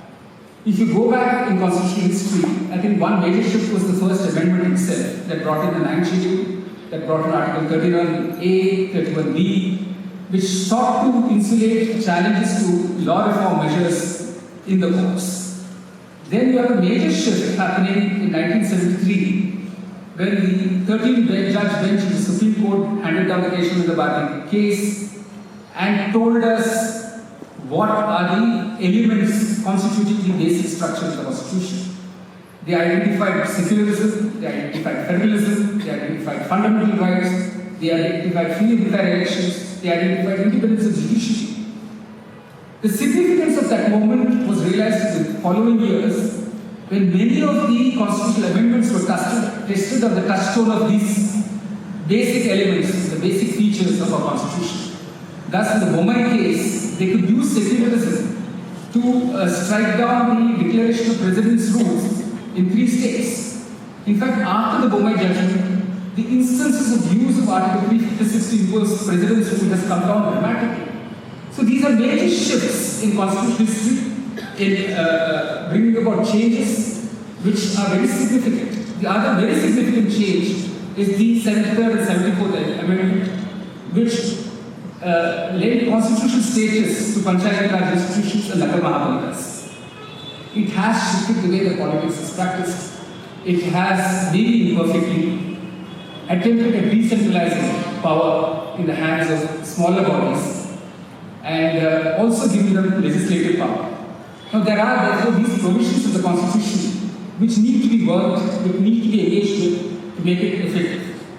I must also talk about the important role played by the judiciary in the PIL jurisdiction. I know the court has come in for a lot of criticism in the way it has used the PIL jurisdiction, but we must not forget that issues concerning the poor, the tensions arising and the problems arising from the intersection of law and poverty were all addressed by the Supreme Court in the early years of the PIL, and there were several learnings that came from that, which lawyers continue to use. The jurisprudence that was developed by the court in those early years, including the bonded labor case or the child labor case, they continue to be used even today in the later judgments which seek to enforce and protect fundamental rights. I admit that all of this has not been perfect. Each has come with a newer set of problems. What is significant though, that it has been a continuous engagement by people with issues and with institutions. It is a work in progress. There has been talk of disillusionment of people with institutions. I think Saraswati herself was disillusioned with the way the criminal justice system worked. One response is to denounce the attempts at legalizing or constitutionalizing social issues when our institutions of democracy are imperfect. The apprehension is a society supposed to be governed by the rule of law will end up being oppressed by a rule by law regime. But the other approach is to learn from the initial imperfect attempts at making the law work and then get better at it. I don't know whether I'm already overshooting my time, but there were 3 instances which I wanted to share with you where people have picked up the law, people have picked up the constitution and moved ahead. They've got judgments from the court, they've got courts to listen, they've got parliament to listen, and they've got other people, larger society to listen. One of the first instances is that of the Lombia in Orissa, who lived in the Rayagada and Koraput districts. And this concerns an alumina plant that was to come up in Lanjigarh in southern Orissa. The case was about forest clearance being given for that plant. To cut a long story short, the forest clearance was refused. The refusal was challenged in court. But what the court did in this 2013 judgment is quite remarkable. They recognized that traditional forest dwellers have a right to maintain their distinctive spiritual relationship with their traditionally owned or otherwise occupied use lands. I must tell you the context. This was about a bauxite mining site, and the mountain top was where the richest source of bauxite was. But for these traditional forest dwellers, that mountain top was where their god, Nimaraja, resided. So they got together to resist attempts at giving away that land for mining. This is what the court said. If the bauxite mining project in any way affects the religious rights of the Dombia courts, especially the right to worship their deity, known as Nimaraja, in the hilltop of Nimagiri range of hills, that right has to be preserved and protected. It mandated public hearings to be held in every one of the 14 villages in the area. So the aftermath is a happy one.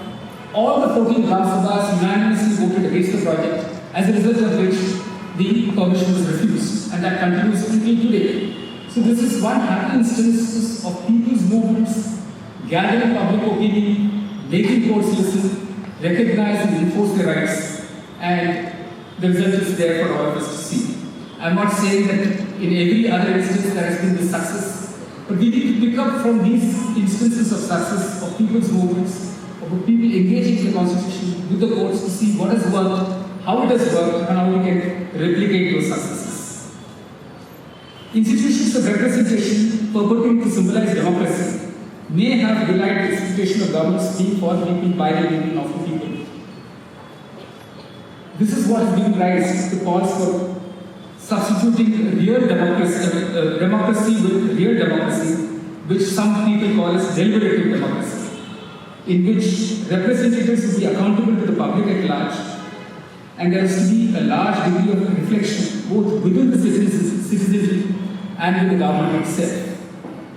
The second instance is the case with which I was associated as a lawyer, the Safai Karmachari Andolan case, concerning the non-working of the 1993 law which prohibited the operation of dry laterals.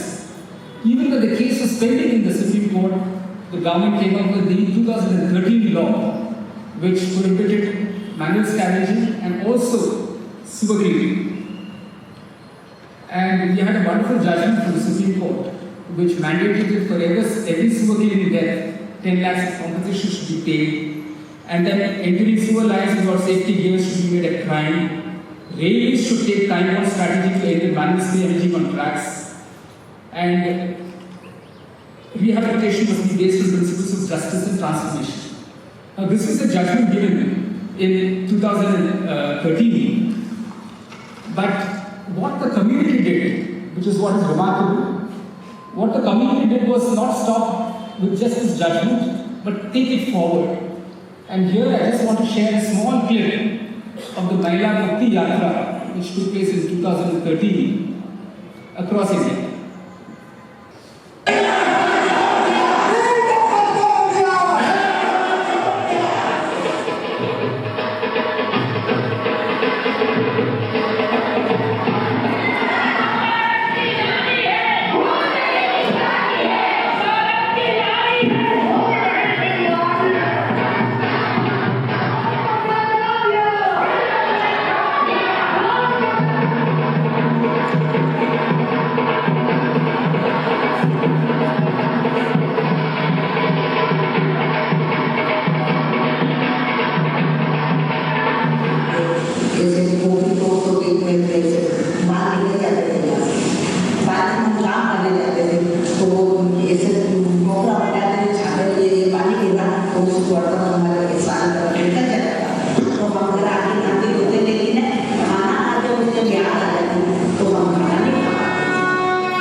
संध्या काम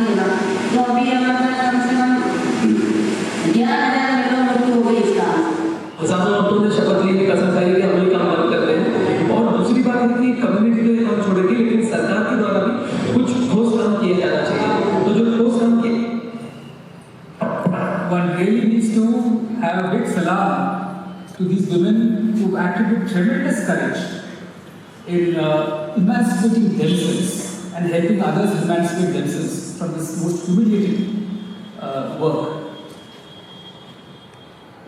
And it was moving to see this. I happened to see this actually happen because whatever we argued in court, in fact, we struggled a lot through those initial years because all states were in denial. Whenever we file an affidavit saying dry lacking is still being operated in this area, manual scavenging is still happening by employees of these corporations, there would always be a denial, and we always had to produce photographs, videos in court again and again.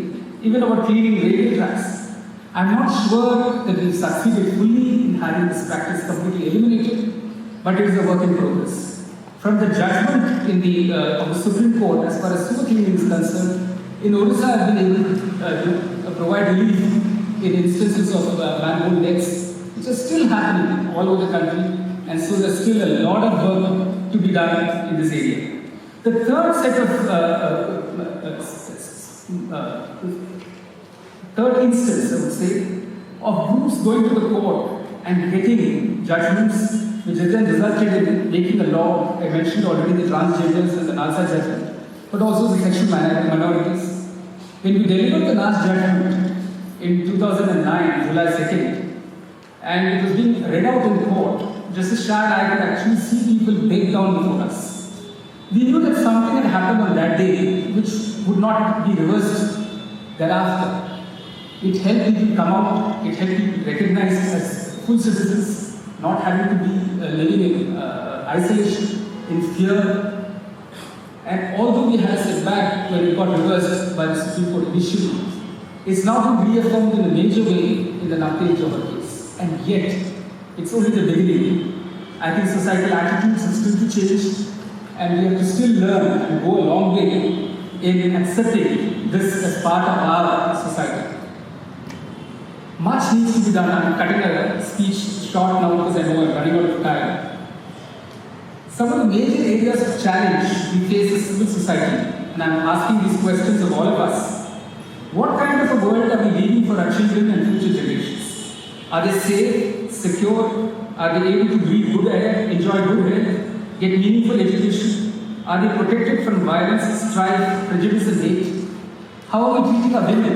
In fact, of recent past there have been instances of extreme violence against women.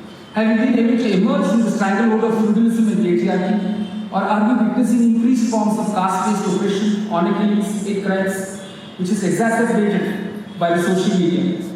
Are our families, communities, societies democratic? Dr. Ambedkar, in many of his speeches, emphasized this, the working on our inner selves. Usha also mentioned this. How do we practice constitutional values at the personal sphere, in the family, in the community, in the society? Are we able to meet challenges of graded inequality, where the immediate upper castes are oppressing the ones below them? The challenges of practicing constitutional values in our personal, family, and society spheres, as well as in the cyber world, over which we have no control, isn't that a huge challenge? Then we have issues of immigrants and migrants. We also have to engage, as persons engaging with the law, with the informal, non-formal legal systems, the parallel legal systems, including Khap Panchayats, Kata Panchayats, and other kinds of alternate dispute resolution mechanisms which may not respect the constitutional values of fraternity, of equality, of liberty. We need to still persist with test litigation. And we can learn a lot from the way Mahatma Gandhi used his years as a lawyer for this test litigation. This wonderful book by Charles DeSalvo, The Making of the Mahatma. So, the man before Mahatma, sorry. Gandhiji in 1903 used test litigation to question the segregation in the tram cars in Johannesburg. But we still need test litigation for other vulnerable groups.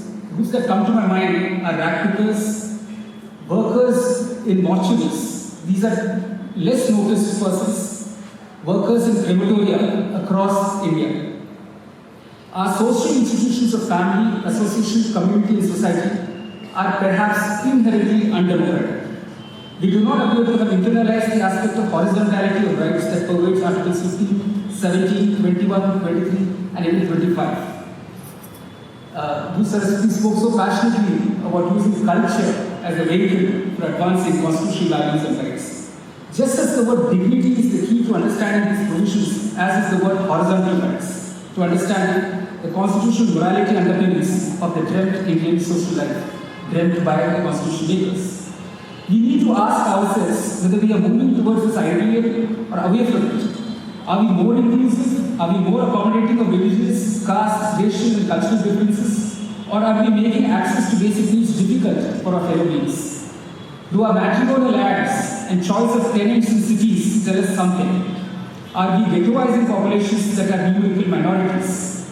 Do we practice one set of values for a public persona and another for the private? I am referring here to the increased instances of domestic violence of honor killings. Dr. Ambedkar's apprehensions on fraternity and constitutional morality could not be more true today. And yet, there are happy instances that we can develop on. I can cite the instance of formation of what is called Samatvapuram, that is common areas where members of the different communities and castes live together. This was tried out in Tamil Nadu during an earlier regime, more than 10 years ago, and for some reason has not been continued with. We need to continue to engage with the law, with the institution of democracy. I mentioned Gandhi's example, and all the successful examples that are given of the Dongiya homes, of the sexual minorities, of the persons engaged in miscarriage. We have to make our institutions work for the people and with the people. We have to work to remove the dissonance between the language of the law and the language of rights, and the language of rights and the language of the people. Our systems must be more inclusive and should be relevant for people's concerns. And I wish to end with this. We must be impatient in our response to injustice, but patient in expecting measurable changes. There is no room either for despondency or complacency. In fact, ALF is precisely doing that. They're not complacent, they're not despondent, and they're marching ahead. We have to inspire the next generation to pick up cudgels against all forms of injustice. We cannot afford to give up. The system is us. We need to keep fixing its faults and keep moving on. The resilient and restless spirit is what provides energy for meeting the demands of changing times. I'm done with my talk, but I want to end as I began with the architect of India's constitution.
Thank you, Justice Dr. Muralidhar, for bringing before us the comprehensive and a clear picture of the vision we started with when the Constitution came into force and where we are now. Justice Muralidhar ಅವರು ನಾವು ದೇಶ ಕಟ್ಟಕ್ಕೆ ಶುರು ಮಾಡಿದಾಗ ಏನು ಥರ ಕನಸು ಕಟ್ಕೊಂಡು ಶುರು ಮಾಡಿದ್ವಿ, ಇವಾಗ ಎಲ್ಲಿದ್ದೀನಿ ಅನ್ನೋದ್ರ ಬಗ್ಗೆ ತುಂಬ ವಿಸ್ತಾರವಾಗಿ ನಮ್ಮ ಮುಂದೆ ಮಾತಾಡಿದ್ದಾರೆ. ಸೊ ಅದಕ್ಕೆ ನಮ್ಮ ಕಡೆಯಿಂದ ಇಲ್ಲಿ ಇರೋ ಉಪಸ್ಥಿತಿಯಲ್ಲಿರೋ ಎಲ್ಲ ಗೆಸ್ಟ್ಗಳಿಂದ ನಿಮಗೆ ತುಂಬ ಧನ್ಯವಾದಗಳು.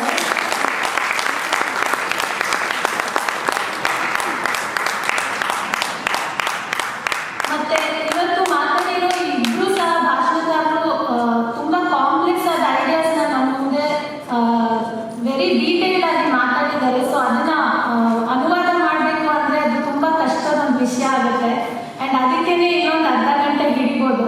ಸೊ ನಾವೇನು ಅನ್ಕೊಂಡ್ವಿ ಅಂದರೆ ಇಬ್ಬರು ಭಾಷಣಕಾರರು ಇವತ್ತು ಏನು ಮುಖ್ಯವಾಗಿ ನಮಗೆ ಸಂದೇಶ ಕೊಟ್ಟಿದ್ದಾರೆ ಅನ್ನೋದನ್ನ ನಿಮ್ಮ ಜೊತೆ ಹಂಚ್ಕೊಳ್ಳೋಣ. ಸೊ ದೂಸರಸಿ ಅಮ್ಮ ಏನು ಮಾತಾಡಿದ್ರು ಕನ್ನಡದಲ್ಲಿ ಅನ್ನೋದನ್ನ ಇಂಗ್ಲೀಷಲ್ಲಿ ನಾವು ನಿಮಗೆ ಹೇಳ್ತೀವಿ. ಅದೇ ರೀತಿ ಜಸ್ಟಿಸ್ ಮುರಳೀಧರ್ ಅವ್ರು ಏನು ಹೇಳಿದ್ರು ಅನ್ನೋದನ್ನ ನಾವು ನಿಮಗೆ ಕನ್ನಡದಲ್ಲಿ ಹೇಳ್ತೀವಿ. ಅದ್ರ ಮುಂಚೆ ಸರಸ್ವತಿ ಅವರು ಮತ್ತೊಮ್ಮೆ ನಮ್ಮ ಜೊತೆ ವೇದಿಕೆ ಮೇಲೆ ಬಂದು ಸೇರ್ಕೋಬೇಕು ಅಂತ ನಾನು ವಿನಂತಿ ಮಾಡ್ತೀನಿ.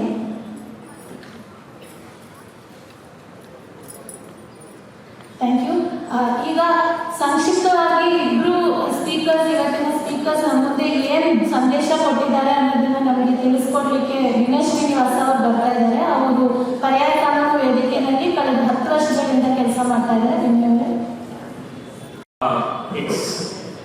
It's a difficult task, but we just want to try and communicate some of the key points which both the speakers said. ಇಬ್ರು ಹೇಳಿರೋ ಮುಖ್ಯ ಸಂದೇಶಗಳನ್ನ ಹೇಳಕ್ಕೆ ಟ್ರೈ ಮಾಡ್ತೀವಿ. ನಾವು ಆಯ್ಕೆ ಮಾಡ್ಕೊಂಡಿರೋ ಸಂದೇಶಗಳು ಮುಖ್ಯ ಅಲ್ಲ ನಿಮ್ಮ ಹೆಸರು ದಯವಿಟ್ಟು ಕ್ಷಮಿಸ್ಬಿಡಿ. It's not okay, please excuse us. ಸರ್ಸಿ ಅವರು ಸುಮಾರು ವಿಷಯಗಳ ಬಗ್ಗೆ ಮಾತಾಡ್ತಾ ಇದ್ರು, ಬಟ್ ಅವರು ಕಾನೂನು ಬಗ್ಗೆ ಮಾತಾಡ್ತಾ, ಪನಿಷ್ಮೆಂಟ್ ಬಗ್ಗೆ ಮಾತಾಡ್ತಾ ಒಂದು ಮುಖ್ಯವಾದ ಅಂಶ ನಮ್ಮ ಮುಂದೆ ಹಂಚ್ಕೊಂಡ್ರು. ಅವ್ರು ಹೇಳಿದ್ದೇನೆಂದ್ರೆ, ಒಂದು ಕಾನೂನು ಬಗ್ಗೆ ಮಾತಾಡ್ತೀವಿ, ಪನಿಷ್ಮೆಂಟ್ ಬಗ್ಗೆ ಮಾತಾಡ್ತೀವಿ, ಆದರೆ ನಾವು ಏನು ಶಿಕ್ಷೆ ಕೊಡ್ತೀವಲ್ಲ ಆ ಶಿಕ್ಷೆಯಿಂದ ಬದಲಾವಣೆ ಆಗಬೇಕು ಅಂತ ಹೇಳಿದ್ರೆ ನಾವು ಶಿಕ್ಷೆನ ಯಾವ ಥರ ಯೋಚನೆ ಮಾಡ್ತೀವಿ ಅನ್ನೋದನ್ನೇ ನಾವು ಬದಲಾಯಿಸ್ಕೋಬೇಕು. 4 ಗೋಡೆಗಳ ಮಧ್ಯೆ ಜೈಲಲ್ಲಿ ಏನಾದರೂ ಇಟ್ಟು ಅವ್ರು ಬದಲಾಗ್ತಾರೆ ಅಂತ ಅನ್ಕೊಂಡ್ರೆ ಖಂಡಿತವಾಗ್ಲೂ ಆಗೋದಿಲ್ಲ. Yeah, so those Saraswati are saying that we need to rethink the way we look at punishment itself. We cannot think of punishment leading to reform if you're going to keep people within the 4 walls of a jail, right? So she was saying, for example, those who killed Bilqis's young child, are they going to reform by staying inside the jail, or should we be asking them to make sure that they work in the labor ward of a hospital? Ask them to do the labor involved in the delivery of many children for a few years. Ask them to wash the clothes that we use for the delivery of these children.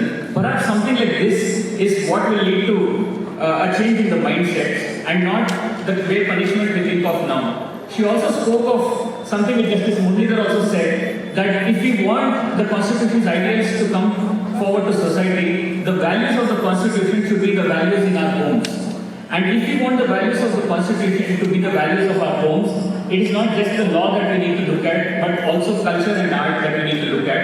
And she said that this is something in which most people's movements, most organizations, including ALF, have not succeeded, but have failed in how to use, not just use, but how do we work with culture and art to bring forward change. And she specifically also mentioned that we cannot look at culture without looking at art. And we should look for alternatives from the cultures of marginalized communities. And the culture is not just of the major religions of here. The culture includes the Siddha culture, the Nata culture, the Vachana culture, the Tattvapadas, the Sufi culture. All of these are cultures that we must look at. We must not, and when we look at culture, we need to look at it in a very nuanced manner. Because when we're looking at caste and religion and culture, we also have the danger of bringing back those discriminatory practices, but we must be careful in looking at culture and how we take forward the important parts. She said that this kind of culture must have its roots in understanding the world in its interconnectivity, interdependence as an organic whole. We have to look at a culture which makes no difference between high or low, head or limbs, pure or pollution, and a culture which has its roots in universal love. To illustrate this perspective, she quoted various vachanas, which we have soft copies of her speech. Those who are interested, we can share it with you later on. Justice Muralidhar started by looking at the ideals of the Constitution and how we actually arrived at those. Sorry. ಎರಡು ಭಾಷೆ ಮಾಡೋದ್ರಿಂದ ಅದು ಸ್ವಲ್ಪ confuse ಆಗ್ತಾ ಇದೆ. Justice Muralidhar ಅವರು ಸಂವಿಧಾನದ ಮೌಲ್ಯಗಳ ಬಗ್ಗೆ ಮಾತಾಡ್ತಾ ಕೆಲವು ಅಂಶಗಳನ್ನ ಶುರು ಮಾಡಿದ್ರು. ಆದರೆ ಅವರು ಮುಖ್ಯವಾಗಿ ಕೆಲವು ಸಂದೇಶಗಳನ್ನ ಕೊಟ್ಟರು. ಆ ಮುಖ್ಯವಾಗಿ ಕೊಟ್ಟಿರೋ ಕೆಲವು ಸಂದೇಶಗಳೇನಂದ್ರೆ ಅವ್ರು ಹೇಳಿದ್ದು, ಕಾನೂನು ಮೂಲಕ ನಾವು ಸಾಮಾಜಿಕ ಬದಲಾವಣೆ ತರಕ್ ಆಗುತ್ತಾ ಅನ್ನೋದ್ರ ಬಗ್ಗೆ ನಾವು ಯೋಚನೆ ಮಾಡಬೇಕು. ಹಿಂದೂ ಕೋರ್ಟ್ ಬಿಲ್ ಬಂದಾಗಲೂ ಸಹ ಸತಿ ವಿರುದ್ಧ ಕಾನೂನು ತಗೊಂಡು ಬಂದಾಗಲೂ ಸಹ ಸುಮಾರು ಜನ ಅಪೋಸ್ ಮಾಡಿದ್ರು. ಕಾನೂನಿಂದ ಸಾಮಾಜಿಕ ಬದಲಾವಣೆ ತಗೊಂಡು ಬರೋದು ಕಷ್ಟ ಆಗ್ಬೋದು, ಆದರೆ ಕೆಲವು ಕೆಲವು ತರಹದ ಕಾನೂನುಗಳಿಂದ ಸಾಮಾಜಿಕ ಬದಲಾವಣೆ ತಗೊಂಡು ಬರೋದು ಸಹ ಸಾಧ್ಯವಾಗಿದೆ. ಆದರೆ ಆ ಕಾನೂನುಗಳು ಒಂದು ಬಾಟಮ್ ಅಪ್ ಅಂದ್ರೆ ಒಂದು ಸಮುದಾಯಗಳಿಂದ ಹೋರಾಟಗಳಿಂದ ಬಂದಿರೋ ಕಾನೂನುಗಳಿಂದ ಸಾಮಾಜಿಕ ಬದಲಾವಣೆ ತರೋದಕ್ಕೆ ಸಾಧ್ಯ ಅಂತ ಅವ್ರು ಹೇಳಿದ್ರು. ಉದಾಹರಣೆಗೆ ನಮ್ಮ ಮಾಹಿತಿ ಹಕ್ಕು ಕಾಯ್ದೆ ಇರ್ಬೋದು, ಅಥವಾ ಅರಣ್ಯ ಹಕ್ಕು ಕಾಯ್ದೆ ಇರ್ಬೋದು, ಅಥವಾ ಲ್ಯಾಂಡ್ ಅಕ್ವಿಸಿಷನ್ ಕಾಯ್ದೆ ಇರ್ಬೋದು. ಇವ ಜನ ಸಮುದಾಯಗಳಿಂದ ಜನಗಳ ಹೋರಾಟಗಳಿಂದ ಬಂದಿರೋಂಥ ಒಂದು ಕಾನೂನು. ಸೊ ಹಾಗಾಗಿ ಅವ್ರೇನು ಹೇಳಿದ್ರು ಅಂತ ಹೇಳಿದ್ರೆ, ನಾವು ಯಾವತ್ತೂ ಸಹ ನಾವು ಈ ಕೆಲಸನ ಬಿಟ್ಬಿಡ್ತೀವಿ ಅಂತ ಹೇಳಕ್ಕಾಗೋದಿಲ್ಲ. ಕಷ್ಟ ಇದೆ ಅಂತ ನಿಲ್ಲಿಸ್ಲಿಕ್ಕೆ ಆಗೋದಿಲ್ಲ. ನಾವು ಏನೇ ಹೋರಾಟ ಮಾಡಿದ್ರು, ನಾವು ಏನೇ ಕೆಲಸ ಮಾಡಿದ್ರು, ಒಂಚೂರಾದ್ರೂ ಅದು ಆ ಒಂದು ಕಾಸ್ ಮುಂದೆ ಹೋಗುತ್ತೆ. ಸೊ ಹಾಗಾಗಿ ನಾವು ಸುಮ್ಮನೆ ಇರಬಾರ್ದು, ನಾವು ಸೈಲೆಂಟ್ ಆಗಿ ಇರಬಾರ್ದು ಅಂತ ಸಹ ಅವ್ರು ಹೇಳಿದ್ರು. ಮತ್ತು ಅವರು ಕೆಲವು ಉದಾಹರಣೆಗಳು ಸಹ ಕೊಟ್ಟರು. ಫಾರ್ ಎಕ್ಸಾಂಪಲ್, ಸಫಾಯಿ ಕರ್ಮಚಾರಿ ಆಂದೋಲನದಿಂದ ಒಂದು ಉದಾಹರಣೆ ಕೊಟ್ಬಿಟ್ಟು 2013 ಸುಪ್ರೀಂ ಕೋರ್ಟ್ ಜಡ್ಜ್ಮೆಂಟ್ ಬಂತು ಅಂತ ಹೇಳಿ ಆ ಸಮುದಾಯ ಸುಮ್ಮನೆ ಇರಲಿಲ್ಲ. ಆ ಜಡ್ಜ್ಮೆಂಟ್ ನ ಇಟ್ಕೊಂಡು ದೇಶಾದ್ಯಂತ ಮಹಿಳಾ ಮುಕ್ತಿ ಯಾತ್ರೆ ಮಾಡಿದ್ರು.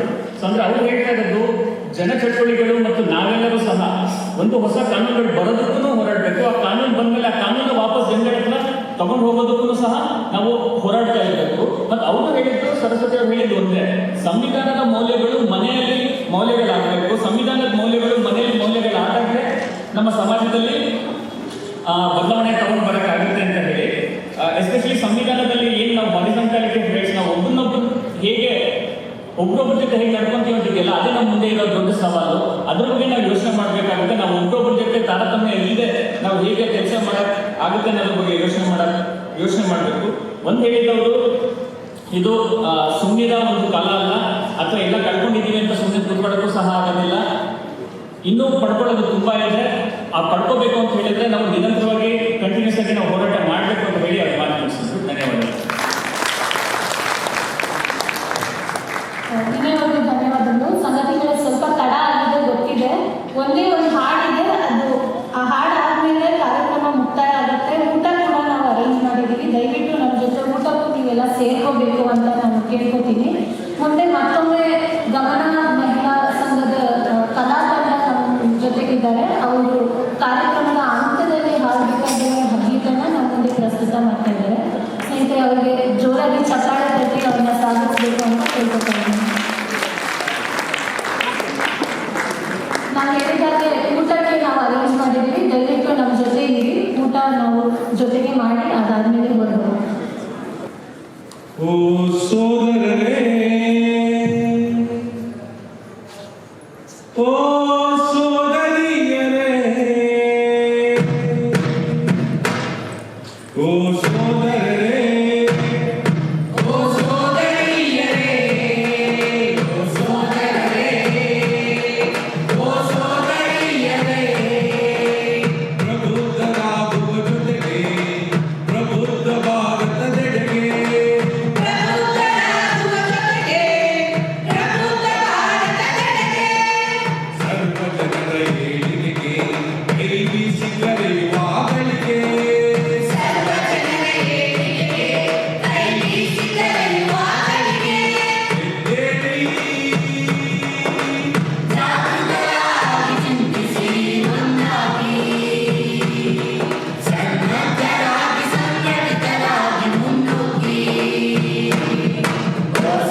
ಜಾಗೃತರಾಗಿ ಸಂಘಟಿತರಾಗಿ ಹೋರಾಡಿ ನಮ್ಮ ಹಕ್ಕುಗಳನ್ನು ಪಡ್ಕೊಳ್ಳಿ ಅಂತ ಹೇಳಿ ಹಾಡಿನ ಮುಖಾಂತರ ನಮಗೆ ಅರಿವು ಮೂಡಿಸಿದಂತಹ ಗಮನ ತಂಡದ ಕಲಾವಿದರಿಗೆ ಮತ್ತೊಮ್ಮೆ ಹೃತ್ಪೂರ್ವಕವಾದ ವಂದನೆಗಳು.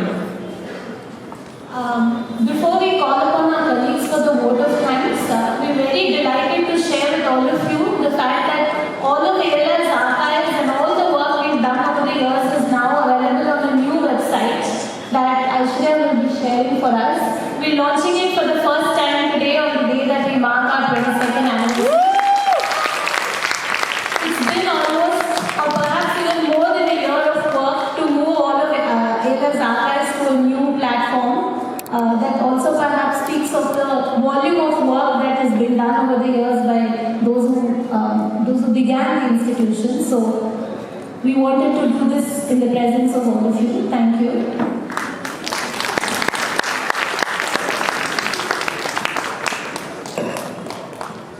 vote of thanks ಅನ್ನು ಹೇಳೋದಕ್ಕೆ ಮಾನ್ವಿ ಮತ್ತು ಉಷಾ ಅವರು ವೇದಿಕೆಗೆ ಬರಬೇಕಾಗ್ತದೆ.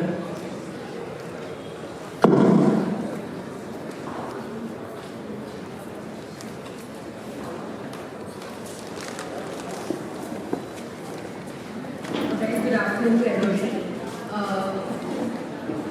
I know we're all eagerly waiting for lunch, but a 22nd year celebration does not come often for an organization, it only comes once. And ALF as a space is not great at counting milestones. We don't pause very often, we don't thank as much as we should. So please bear with me for and Usha for at least the next 5 to 7 minutes, because we have a long list of thank yous overdue to all of you and many of you who are not in this room.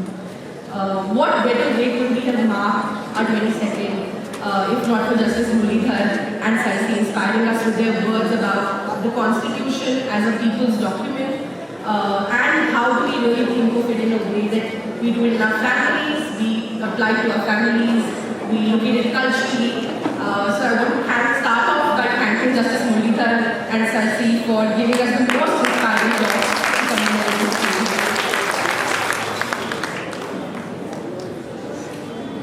Some of you have brought joy to the office in many ways, I would like to say, starting from food to buying us cat food to filling office with jokes, because ALF can somehow be a very drab place sometimes. This is better? Yeah? Okay. ALF can be a drab place sometimes because we are a lawyer's office. And many of you here have known ALF for longer than I have, most definitely, and have a long-standing relationship with ALF.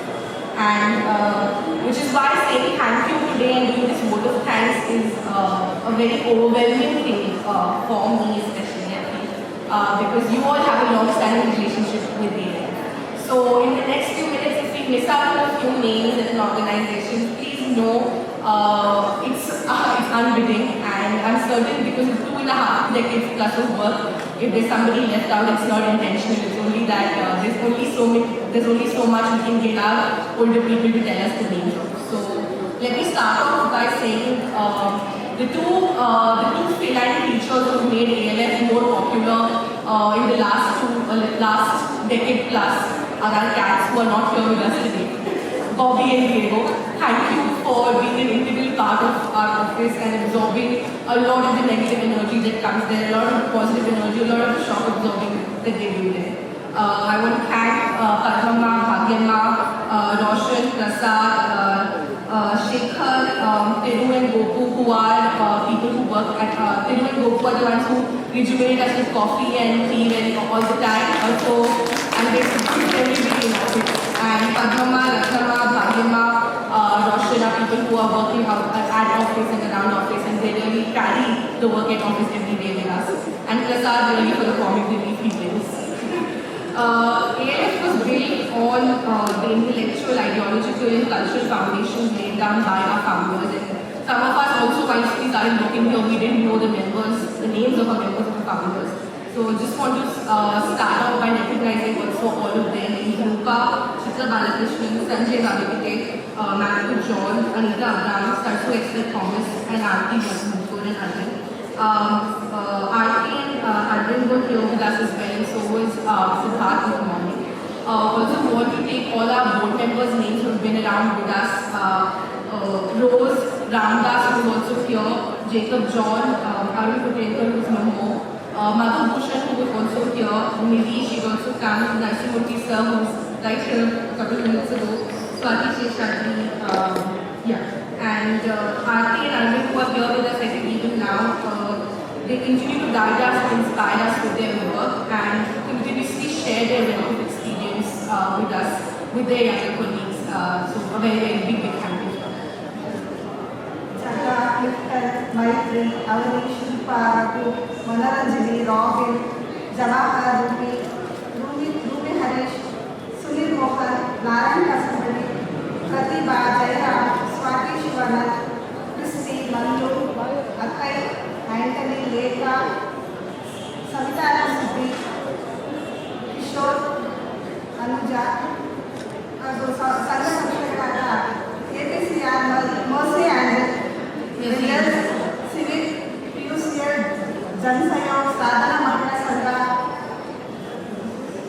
CWT Samiti, Women's Voice, HID Forum, Mara, Fields of View, Gamana, Karnataka Sexual Minorities Forum, Rahi, Ondede, Vimochana, Sampada, Karnataka Tamil Makkal Iyakam, All India Confederation of SCSC, GPRI SCSC Organization, DSS, 515 RBS SCSC Association, CBPS, DCK, Karnataka Slum Janandolana, Dalit Sangha Samiti, Malayalam Ra, Street Vendors Union, Domestic Workers Union, Slum Jagattu, Ashirwad, Bakuka Karnataka, Reason Forum, Campaign Against Hate Speech, Slum Janandolana, SCM House, Savitribai Phule Mahila Sangatane, SJK, AIPF, ISI, SCM House. Can we have a huge round of applause for all of you?